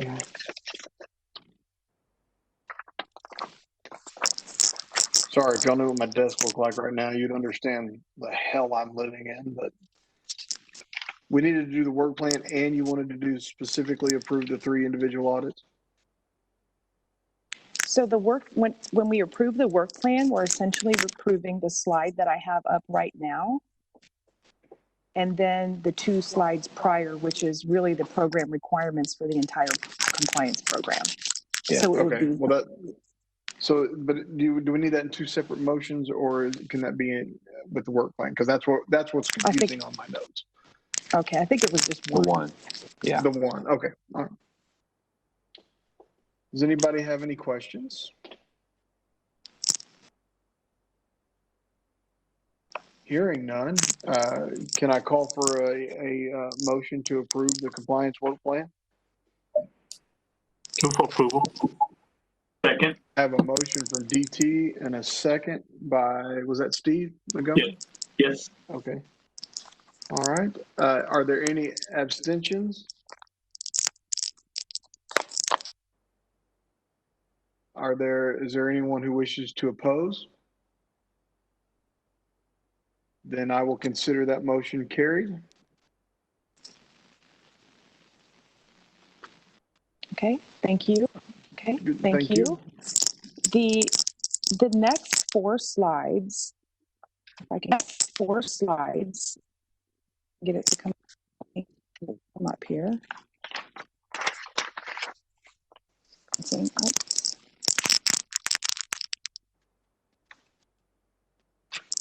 It's not advancing on my screen, that's all I know, but it seems to be working on your end. So what I'd like to do over the next 4 slides is share So with how you, good are you? What? If you don't have anything to go off of, how good are you? I actually have a mess in front of me, so like you, I'm trying to keep it straight. Ron has talked about this quite a bit, is the 3 lines of defense.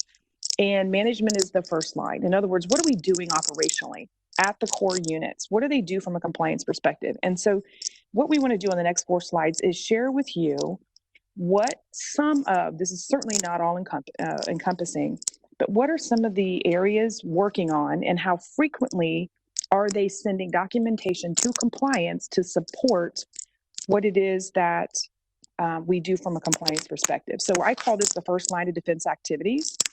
This is not a new concept.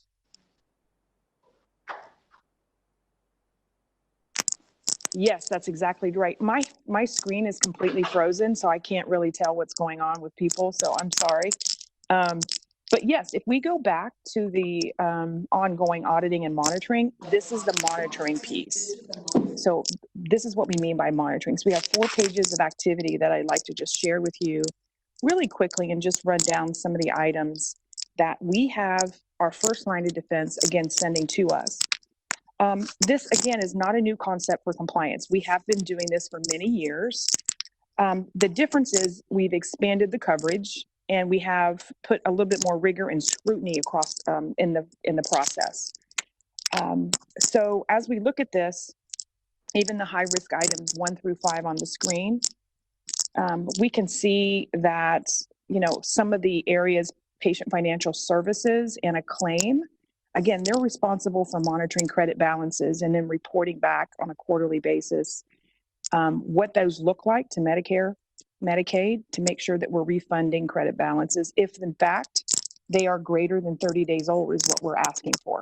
So if it doesn't work itself out and clear itself out within 30 days, we want to know about it and we want to make sure that we're taking action. The second item is coding audit reviews. So HIM itself and a claim, they each contract with others to do external coding audits to determine the accuracy of their coders. So I believe we have 10 charts per month per coder that is sent out randomly. for review, and we get the results of those. So it sort of subsidizes, once again, it subsidizes what we can do here in compliance. And then you can see some of the other items down below. Academic Affairs has a few. Obviously, we want to stay current with our basic life support and advanced cardiac life support. Advanced beneficiary notices is another one. Turning the slide, I think my slide is caught up now. Important message for Medicare, that those are supposed to be giving at the inpatient admission and before discharge. So we want to make sure we're compliant in that. You can see that we have the behavioral health admissions as well as the hospital admissions giving us information on that. Same thing, certification and recertifications of inpatient behavioral health. If a patient is in psychiatric services, inpatient that is, for days 1, 12, and 30, they have to be recertified. And so we're making sure that that is happening. Drug diversion monitoring. This is about the end of shift counts and reporting of outliers. And then radiology. This is new to us. We're having radiology as they get state inspections. They're sending us the results of those inspections. And we're taking a look at any gaps that we might have and seeing if we can add some internal controls or risk mitigation strategies. The last one, outpatient narcotic diversion. We're making sure that blind counts happen in all of our pharmacies every month. And those are sent to us. Those results are sent to us. Michelle, who was previously doing radiology and aggregating that data? Radiology. I guess, why is it radiology? And so they kicked it to compliance, or did compliance? No, let me just clarify. This doesn't leave the area or the department, the first line of defense that's currently doing it. It's just compliance, the second line of defense, taking a look at what they're doing, double checking and making sure it gets done, analyzing it for any anomalies, and making sure that we can't work together to close any gaps they might have. So again, so that's a process that hasn't happened before for radiology. For radiology specifically, no. Okay. Yeah. Thank you. And again, you can see, what page am I on? I'm on the next slide. Comparative billing reports. We talked a little bit about this before. We get TPEs, what's called targeted probe and education, and CERTs, comprehensive error rate testings. And so our Medicare admin contractors are constantly sending us letters, and they send them to patient financial services, care management, HIM, compliance. We all get them, and we want to make sure that we know about them, and we're taking a look at what are they looking at and making sure that we don't have a problem in those areas, because there's a reason why we're getting those letters. Moon forms, you may be familiar with those. We've got to give those out. And again, same, both hospitals. Modifier usage, RACs, our MRAs, our medical record amendments have to be handled within 60 days. Vendor credentialing, pharmacy license requirements. Again, a lot of good stuff that they have been doing all along. It's just the compliance may not have been involved with that. 18 through 22. All of these are actually new ones, and 18 through 22, new to compliance, not new to the first line of defense, as I'm saying. But you can see here, radiology has what's called PAMA, and they need to use appropriate use criteria before they're ordering advanced diagnostics, and that means they have to use tools. And CMS penalties are going to be begin January if they're not doing that, and so we want to stay on top of it. Pharmacy review boards, they happen all the time. Essentially, they're just informational to us because there's typically hardly any findings in those areas. In fact, we just had one a couple of weeks ago with no findings. Patient registration errors. This is what we're using. Our revenue cycle folks are determining the number of these that are happening, why they're happening, what remedial actions do we have in place, what training do we need to put in place, and how do we mitigate this from occurring. And then MSPQs, again, if Medicare pays us and we find out we had another payer, we've got to return those funds. And so we've got to stay abreast of that.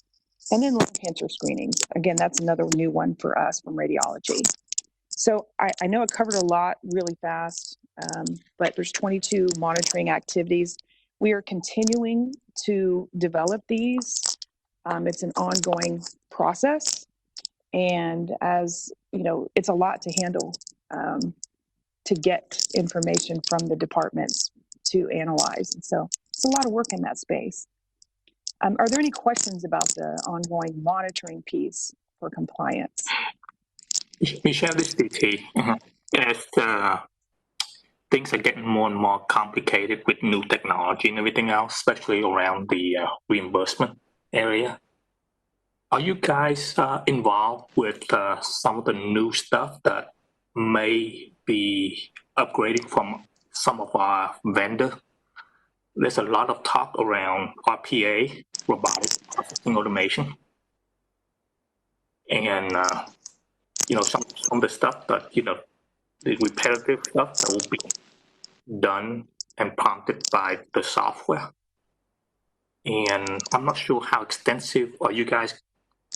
Do you have enough staff to pay more attention about the deployment and the workflow beforehand? Because once they deploy that, it's almost impossible to track, and it could be years before we found out something is wrong from the automation standpoint that take the human out of the equation to get us in really big trouble very, very quick. You want to start with that? I have a, yeah.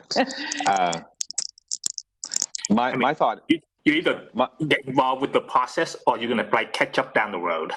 Yeah, no, I hear you. I'll say RPA also has extended to oversight functions like ours as well as AI and machine learning capabilities. And so one of the things I know, which is my desire, as we talked about co-sourcing with, in our case, Crow and KPMG, is talking about new abilities to do this monitoring that doesn't involve manual intervention, that can be done automated. Because to your point, RPA is about reduced variation. If you have multiple high volumes of transactions that you can get through an RPA robot that's programmed, how can you do that? And so to answer your question directly, no, we don't currently have that technology, and that would be something that either we could leverage our co-sourcing partner or something we could possibly invest in. But I would agree. I think with the proliferation of technology now, I think where the future is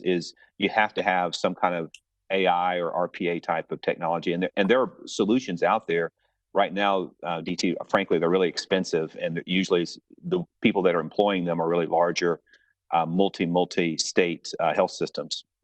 Mm-hmm.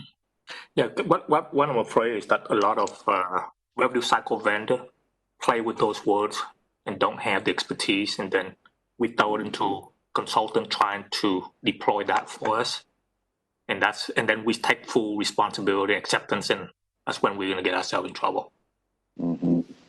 Yeah, now, I know you have expertise in this area. This might be something that we can talk about, because that certainly has been a hot topic in the compliance circles. Is can we get more automated monitoring?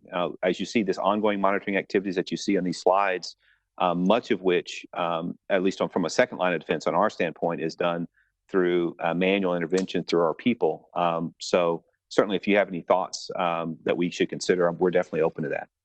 No, it's more, it's more of how do you get ahead of quality checking ahead of time before acceptance, right? Because it's require workflow redesign and all sort of things that human would touch. Yes, to be on the preventative side versus the detective side. Mm-hmm. It's things that you don't see, but the result is still your fault. Right, because we ultimately are responsible. You're right. Yeah. Now, I think you might want to look at and see if there's a possibility, if it's needed, if the finance department or some other area are looking at upgrading, or it's part of the next release from the software vendor. You guys may need to rethink and get involved very quickly. Okay, that's a good point. I'm sure Sharon is willing to slide us some budget dollars our way to make that happen. So I'm looking forward to that. Mm-hmm. I heard something about budget amendments earlier today, somewhere in a previous live. Mr. Chairman, I so move. No, kidding.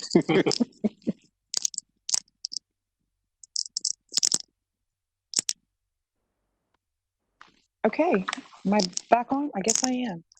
The next two slides go into a little bit more detail about our privacy program.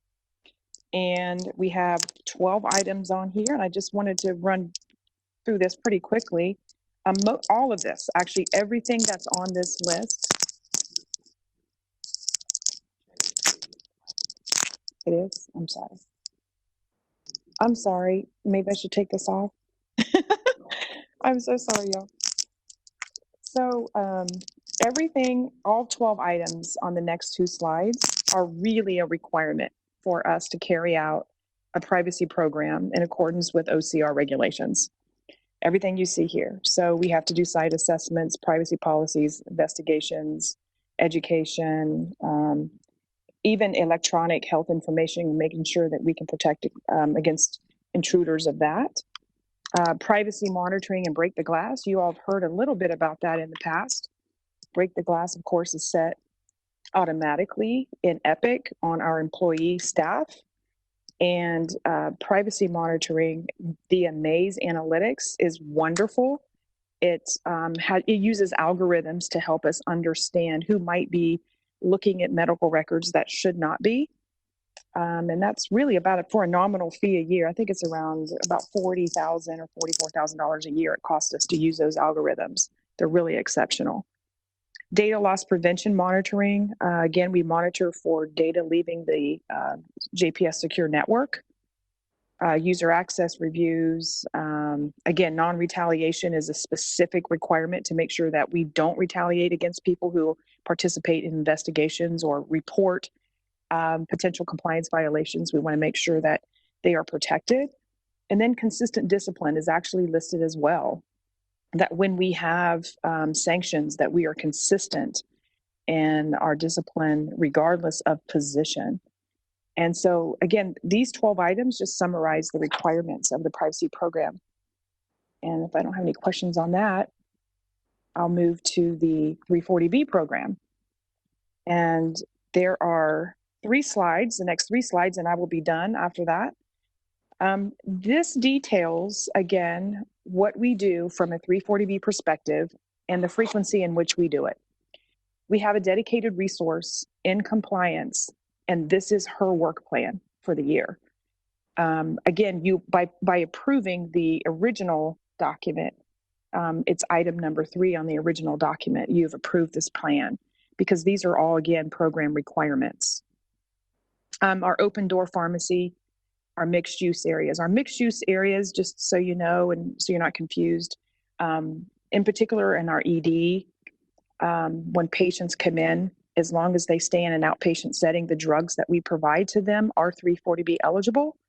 The moment there's an inpatient order written for that patient and they're in an inpatient status, regardless of where they're sitting, that is no longer eligible for 340B. So as you can imagine, that could get a little dicey. And so it's very important that we audit that every month.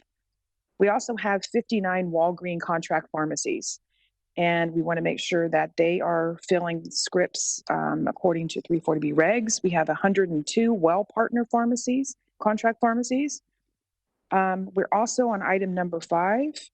We are responsible for matching up Well Partner claims that fall out. So we have to determine whether or not they need to be carved in or carved out for eligibility. And we release those for 340B eligibility. The next 6, 7, 8, and 9, again, we have child sites, our 340B child sites. We have about 74 of those. So we have a separate auditing process for those. Medicaid exclusion file, this is kind of rare, but in those rare instances where we have an outpatient, out-of-state Medicaid, we want to make sure that we are appropriately billing for the 340B drugs, and we're preventing duplicate discounts.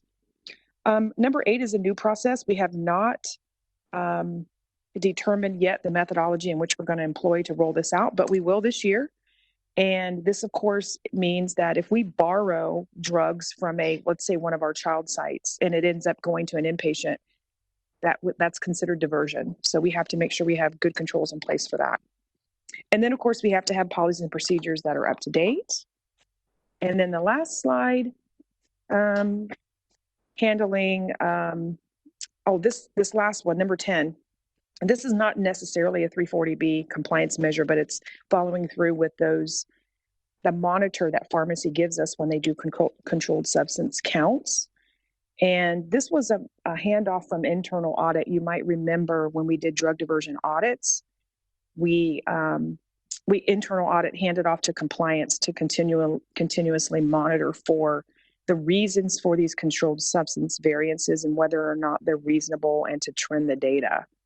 So we do that on a monthly basis. And then you can see the items here, pharmacy grouper files. That's just making sure that we have the right drugs that require modifiers per CMS, that we have not missed any. We also have a new item with our optimizer, or split biller. If that's confusing to you, all that really is, it's taking a big inventory of a bunch of drugs we're purchasing and making sure we split the 340B from the non-340B. And then 340B modifiers, and making sure that we apply those to prevent duplicate discounts. And then structure report data. That last one is, we could be audited by HRSA every year, and HRSA requires different reporting elements every year. And we just want to make sure that we're ready and that we have the resources available to be able to respond to them in a timely manner with our data reporting.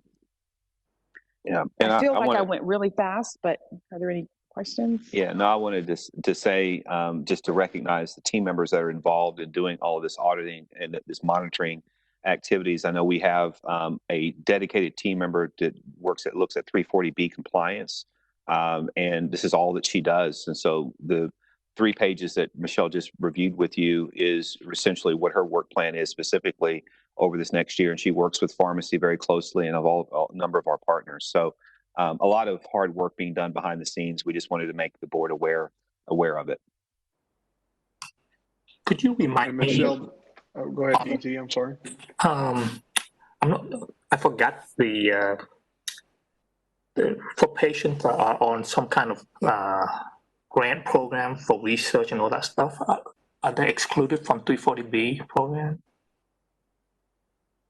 Patients on research programs. If it is an outpatient, if it's an outpatient, it should not be excluded, because it would be treated, the patient would be treated in-house. They still qualify for 340B even though they're on a grant or some kind of research type thing? I believe they would be, because we have not had any instances of that. Yeah, I believe so. I know there is a flag in Epic that indicates whether this is a patient is a subject for a particular research project, but depending upon the research study, the patient may be coming in to get going as an outpatient, maybe getting their pharmacy prescriptions 340B eligible. That has nothing to do with the research study. It really depends on the nature of the study. Which drug that they're picking up type thing. Exactly. Okay. All right. Thank you. Michelle, don't apologize for going fast, and don't apologize for having many slides, because you and your team do a tremendous amount of work, and sometimes it takes that. So Robert's rule of 3 slides, you're exempt from. I hereby exempt you from the slide rule. Now you've gone from being the chair to meddling now. That's going to be tough. Now you set a precedent.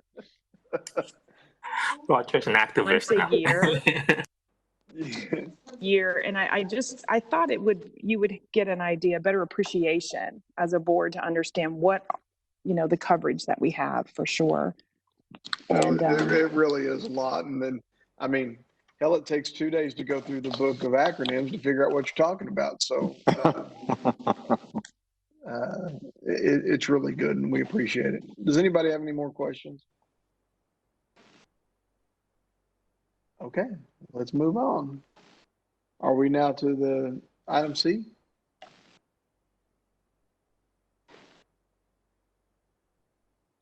Yes, we are. There you go. I got it. Yeah.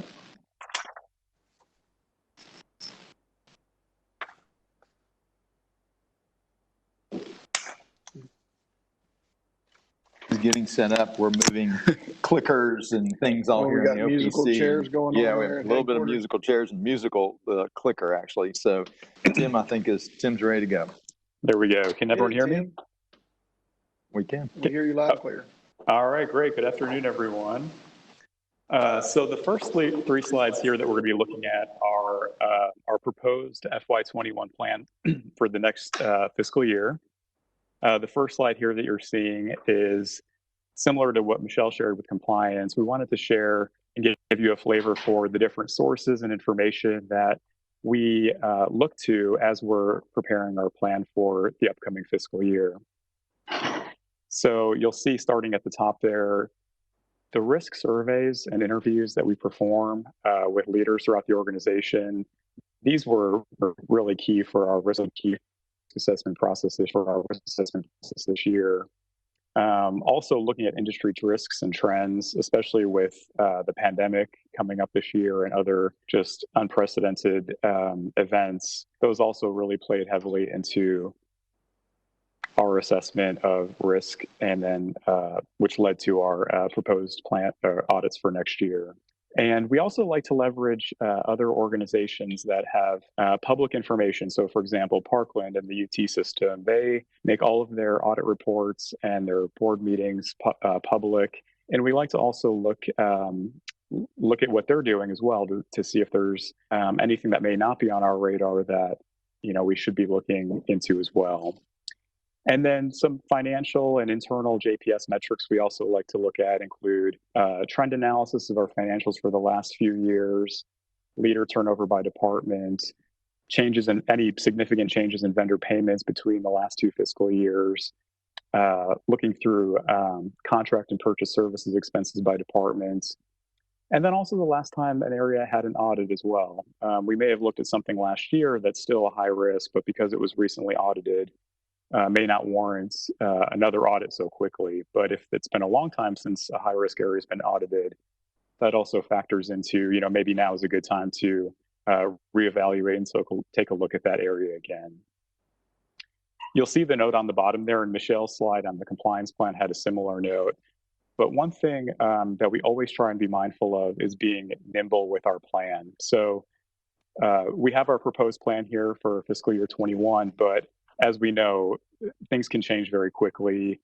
New risks can come up, what have you. So we always pledge to be nimble, and if something comes up or adjustments need to be made to the plan, we are constantly assessing that and would then bring those back to you all on the committee to share and make adjustments as needed. So any questions there on some of the area information we look at to put together our plan?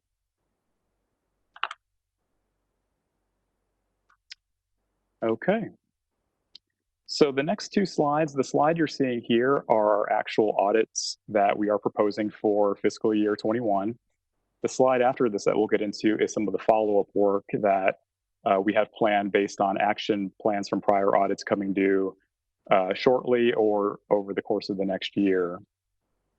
So you may notice here, starting at the top, several of the planned audits we have for next year have really emerged as top risk issues over the last several months because of the pandemic. Now, cybersecurity and ransomware, that's been a top risk for years. However, and Ron alluded to this in his news updates, COVID-19 has only increased the risk of cybersecurity. We now have, even at JPS here, we have many people working from home, using different computers maybe at home. So the risk of cybersecurity has always been there, but COVID-19 has just increased that as well. So we haven't looked at that in probably, I'd say 3 or 4 years here at JPS. And because of just, the high risk there, we felt it was worth taking adding to the plan to take another look for next year. Next one we have on our proposed plan is telemedicine. As you all know, because of COVID-19, we've really ramped up our telemedicine operations here at JPS.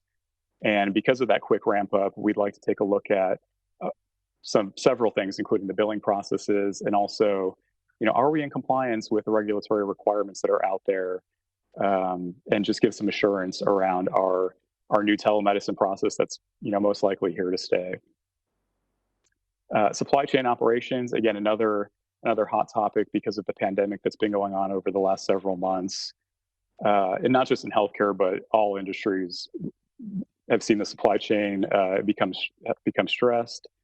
So what we'd like to do here is look at the procurement life cycle to also include our access to critical supplies and equipment. Payments to physicians, we spoke a little bit about this before when Michelle was going through the compliance plan, but this is something that, at least on the audit side, we've never, to my knowledge, we've never audited before. So really looking at our contracting, are we meeting fair market value? And then the biggest regulatory risks here are on the anti-kickback and Stark regulations. And DT made a note of your comment before from the discussion on this earlier, and we'll definitely look into that as we move forward into this audit next year. The next one is around employee safety. So this could actually have a couple different angles to it. So from our leader and executive surveys, there were a couple different thoughts here. One, and Zelia mentioned this before, had to do with, it could be patient violence, it could be employee violence, but just risks to our employees from violence. But then on the flip side, we also have, because of the pandemic, just how are we keeping our employees safe from biological hazards? And an example of that would, of course, be COVID-19. So we felt that was a relevant and timely and high-risk area to include to our plan as well. And then finally, for the audits here, a MIDAS follow-up. So you may remember from the last board meeting when we did our last report out on past due action items, there was a MIDAS audit that was done in 2017 that had open action plan still, and there's been a lot of turnover in the quality division since we did the audit back in 2017. But what we talked to Dr. Stevenson about here was actually just really doing a new audit to reassess the risk here, reassess the changes they've put in place over the last year and longer, and really just open this up to do a full follow-up audit, as opposed to some of our other follow-up where we may just be validating that the action plans were completed, the risks are mitigated. We would like to actually, for this one, perform additional audit steps, which is why I included on this project slide here. So before I move to the next slide, which is our follow-up projects for next year, any questions about our proposed audits or recommendations? Open to any feedback. Tim, does this schedule or this work plan, does it allow for any special projects that the committee or the board may come up with throughout the year? It does. So what you're not seeing in here is we did build in a contingency plan for, I believe it's about 300 to 400 hours. So, okay. And that's a great point, Roger, because things do come up, throughout the year, special projects, special requests. So we always want to give ourselves some, bucket of hours to be able to tap into for those requests that, do always come up every year. Yeah. Okay. Anybody have any questions regarding the internal audit work plan? I know we've got these are new projects. I know we've got ongoing projects coming next, but want to cover anything on new projects? All right. Okay. Just a quick clarification. Sure. When you run into questionable around compliance, then you may need some legal help. Where does this one go to? Does that go to legal inside counsel, outside, or the DA? Because we talked about this earlier. Yeah, well, I'll take that. I think. Can you hear me? Okay. Yes. I think historically, obviously, we would use internal general counsel. So it'd be Neil as needed, because I don't believe that the DA contract would necessarily cover things of this nature. And then occasionally, depending upon the specific circumstance, there might be a situation where external counsel might be needed in consultation. Okay. And do you have enough privacy there, just to make sure? Because when you do an internal audit, it has to be locked down pretty tight from a communication standpoint. Yeah, well, how would you say, Tim, in terms of the I guess you're talking about the security of the reports and the work papers and that of the audit, so that it doesn't kind of get out into the domain. Right. We do have. Yeah, well, there's two things I would say on that. We have a network drive that has very limited access that Tim and his team put the reports and documents, and then to the extent that it's an investigation that we do that legal counsel is involved in, then those would be put under attorney-client privilege, and then that would have all those documents would be marked as attorney-client work product. Right, because DT Ron would have the ability to report straight to the board if there was anything that needed that line of communication. Right. Yeah, I'm glad he clarified that, because I just want to make sure that we have enough client attorney protection, because you never know where it's going to end up, but you have obligation when you do CMS stuff. So just want to make sure that they have that tools in their toolbox. Yeah, no, I think that's a great question, because compliance and legal have to be really joined at the hip on a lot of these matters for the reasons that you cited, which is, again, it's not to hide anything from anybody, but it's just to protect the organization so that we can do what we need to do to find and fix things. Thank you. I mean, I'm so glad that it's taking shape really nicely from what we envisioned 4 or 5 years ago. Well, appreciate that. Any other question on new projects? All right, Tim, let's go to ongoing.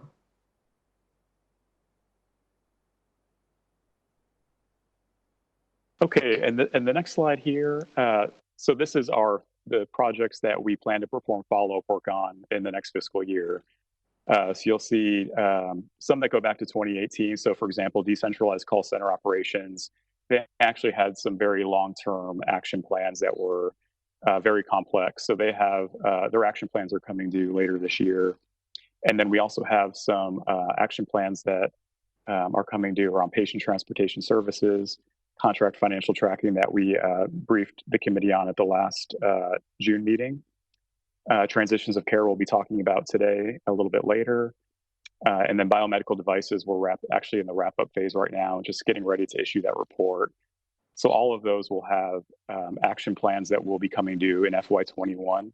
So we'll be spending time doing follow-up work around these projects. What question, Tim, around transportation?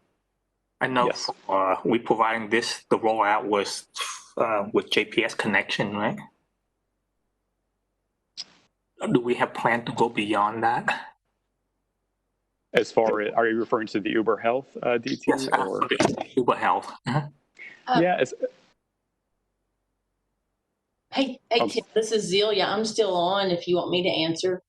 Yeah, that's great, Zelia. Okay. DT, this is for certainly JPS connection patients, but it's also for any patient that does not have the ability to have transportation. For other patients, especially Medicare, Medicaid, I believe we may have to get permission from the Medicare Advantage to get the program be approved by CMS. Yeah, we actually did get legal review on the contract, and we are within the CMS guidelines for transportation. Okay, I just want to make sure. Thank you. Yes, that was part of our legal review. Perfect.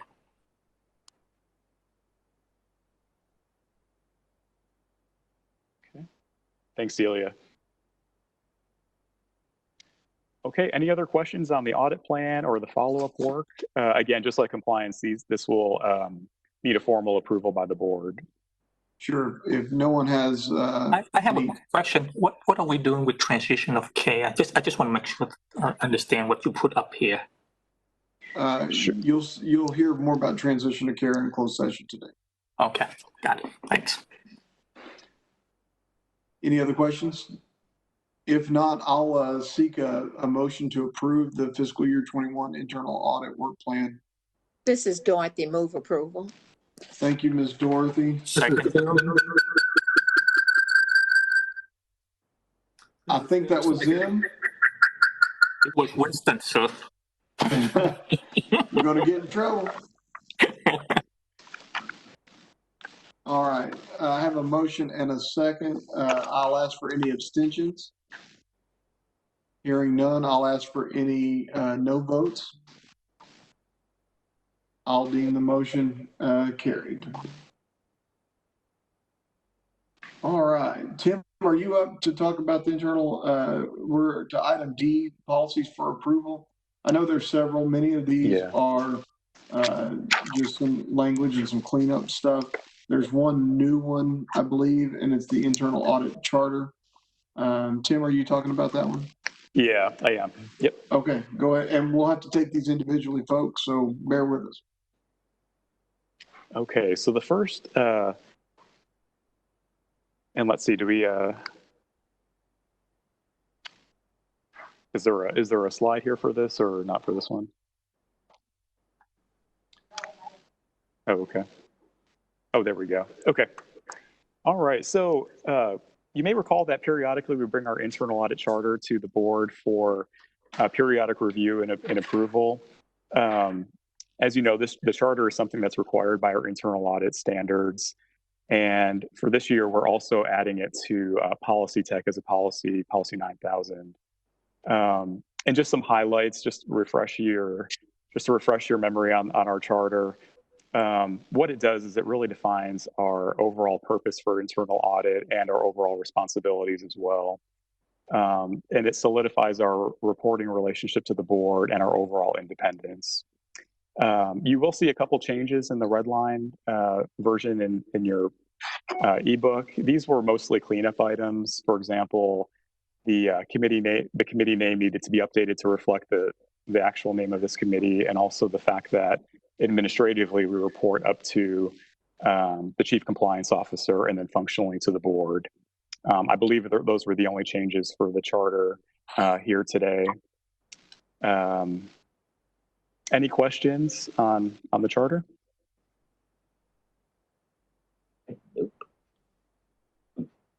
All right. Hearing no questions, I'll move for a motion to approve. Recommend approval. Dr. Weber. And a second by who? DT. DT. All right. Any abstentions? Any no votes on the internal audit charter?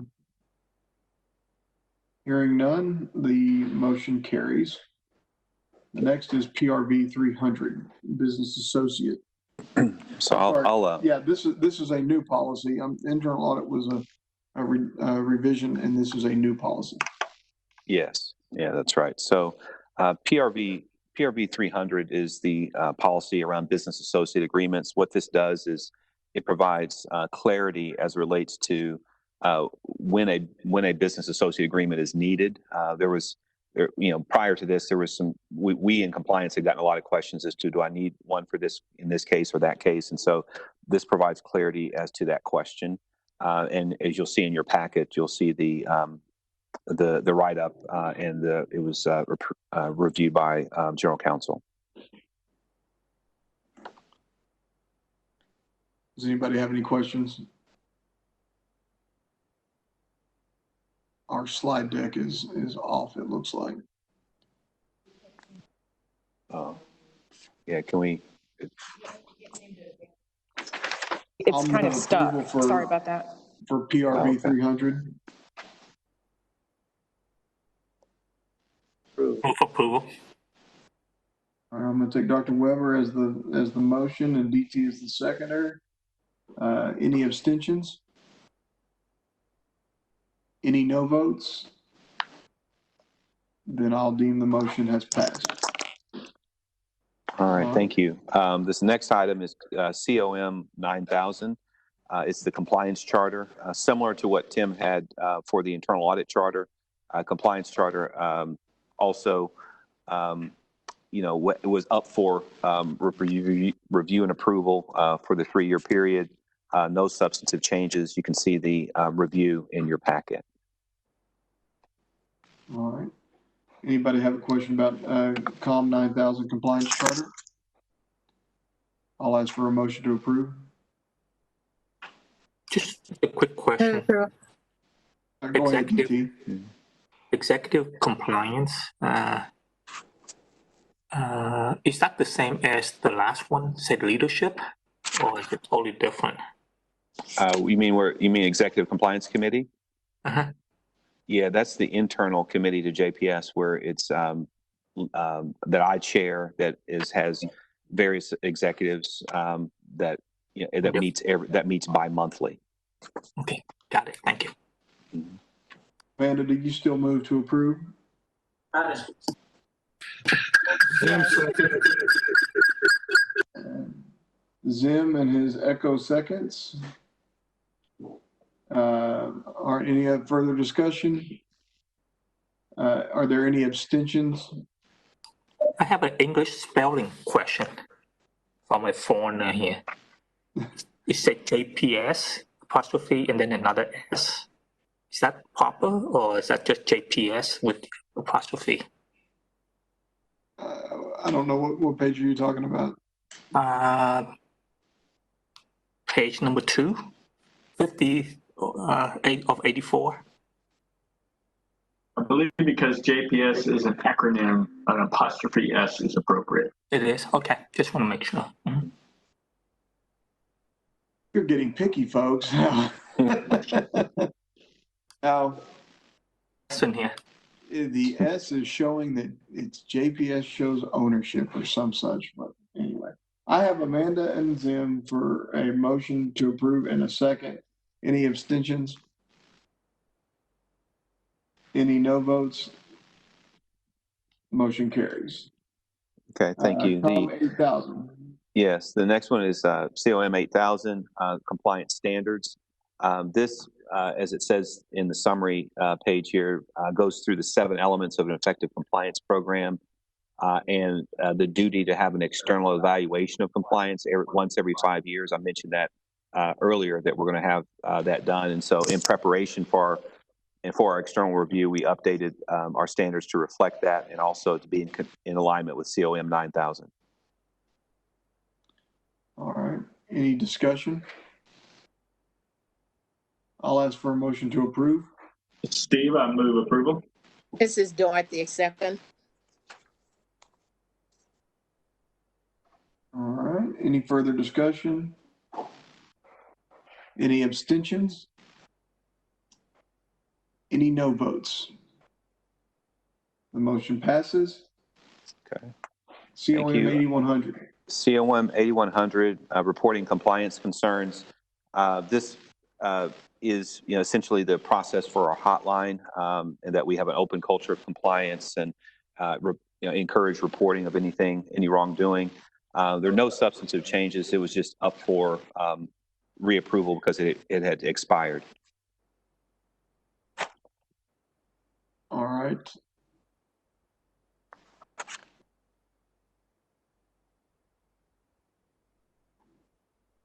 This one has a lot of cross out, so I'm just checking.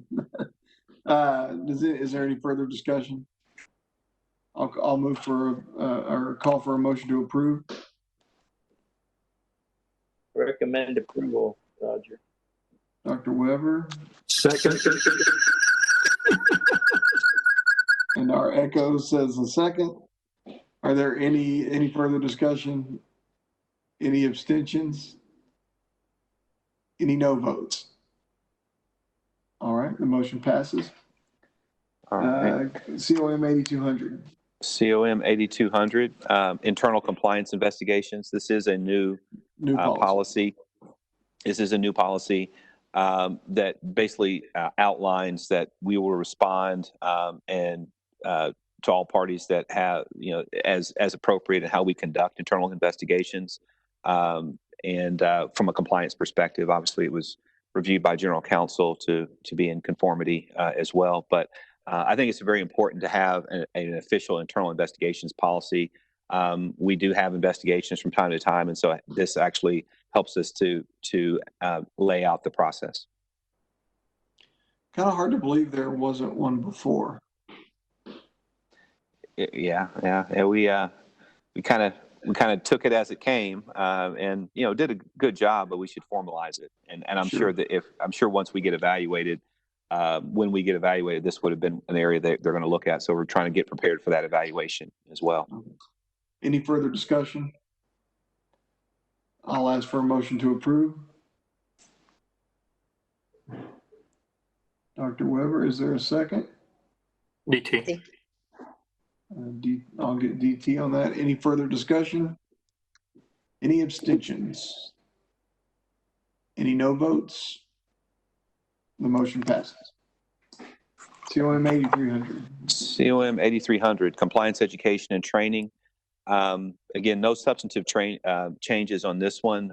Obviously, compliance education and training is one of the fundamental key elements of a compliance program. It was just up for reapproval due to time lapse. What is that time? 2 years, 5 years? 3. 3? Okay. All right. Any further discussion on COM 8300? I'll ask for a motion to approve. Move approval. All right. DT, is there a second?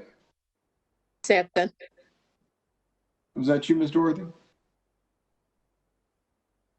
All right. Are there any further discussion? Any abstentions? Any no votes? The motion passes. 8400. All right, COM 8400, compliance auditing and monitoring, same as 8300. We've already had this policy longstanding, no substantive changes. It just was up for renewal. Okay. Any further discussion? I'll ask for a motion to approve. Move approval. Second. All right, Dorothy and DT. Okay. Any further discussion? Any abstentions? Any no votes? The motion carries. 8500.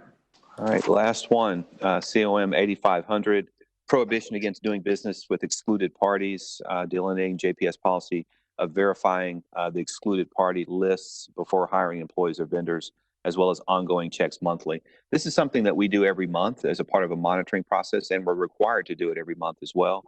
And ensuring that, that we can't do business with any excluded parties, whether they be providers or otherwise. Same situation. It was just up for renewal. Okay. Any further discussion? I'll call for a motion to approve. Move for approval. DT, Second. Ms. Dorothy for the second. Any further discussion? Any abstentions? Any no votes? The motion passes. Okay. Awesome. Thank you. Appreciate it. Thank you all, and thank the committee for that. That's a lot of policies and approval. We'll try not to load it up so much because some of those can be very detailed. Fortunately, most of them are just language changes and updating, so that's good news. Mm-hmm. The last quick item of discussion that we have is, we spoke early this year, really pre-COVID, and decided on our new standard operating procedures, all of which included board education and board training.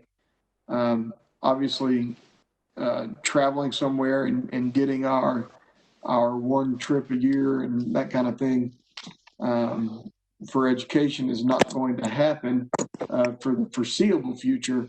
But there still are some opportunities for us to do some education through a regular board meeting, maybe take 45 minutes to an hour or so, and we can keep up with our own internal requirements. The question became, what do we want to cover? Typically, Ron or Michelle, if we have something coming up in closed session, they'll give us a 10 or 15 minute overview in the open session of what we should be looking out for. If we think that that's enough education, then fine. If we think that's more, we can task Ron and Michelle to come up with a list and something that we might want to see at a future board meeting. I'll leave that up to the committee. Yeah, and I would add to that. I believe that the board standard operating procedures is still under consideration. I can't remember if it was passed or not, but it's approved. It is approved. Yeah, and so in there, it talks about having annual compliance training for the board, and so what we can potentially do is bring back to you all as board members some potential topics that you can select from, and we can tailor the training around what you're interested in hearing about, and then the next question would be just picking a meeting to conduct the training. So we're happy to do that for the next meeting if you'd like. Well, what I'll do is I'll ask the members if you have a potential or a real hankering for a particular topic. That's a Texas word, by the way. Probably not in the dictionary. But if there's something you really want to talk about, if you would please email me or email Ron, and we can get that in a list. And then maybe at our next governance meeting, we can kind of pick a topic to go with. And then we'll find the next general session meeting to have the discussion in. We won't do it anywhere around budget. So we don't have to stay here till 6 or 7 o'clock again. But it is important for us to get that training in. And if we can't get it in person at a convention or some other learning affair, we need to do it inside one of our meetings. With that, and thank you for that, Ron. With that, we will adjourn for executive session at 2:21. If I could have everybody back and ready, unless everybody's ready to go, we'll get started at 2:25. Roger, the Texas Hospital Association has webinars and programs for board members. Might want to okay. Just take a look at. Maybe we can get Ron. Maybe somebody can.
one, you're live. Thank you, everybody. It's 2:58. We will call the regular session of the JPS Board of Managers and Governance Committee to order. We've just reconvened from executive session. We have no further business, and this meeting is officially adjourned. Thank you.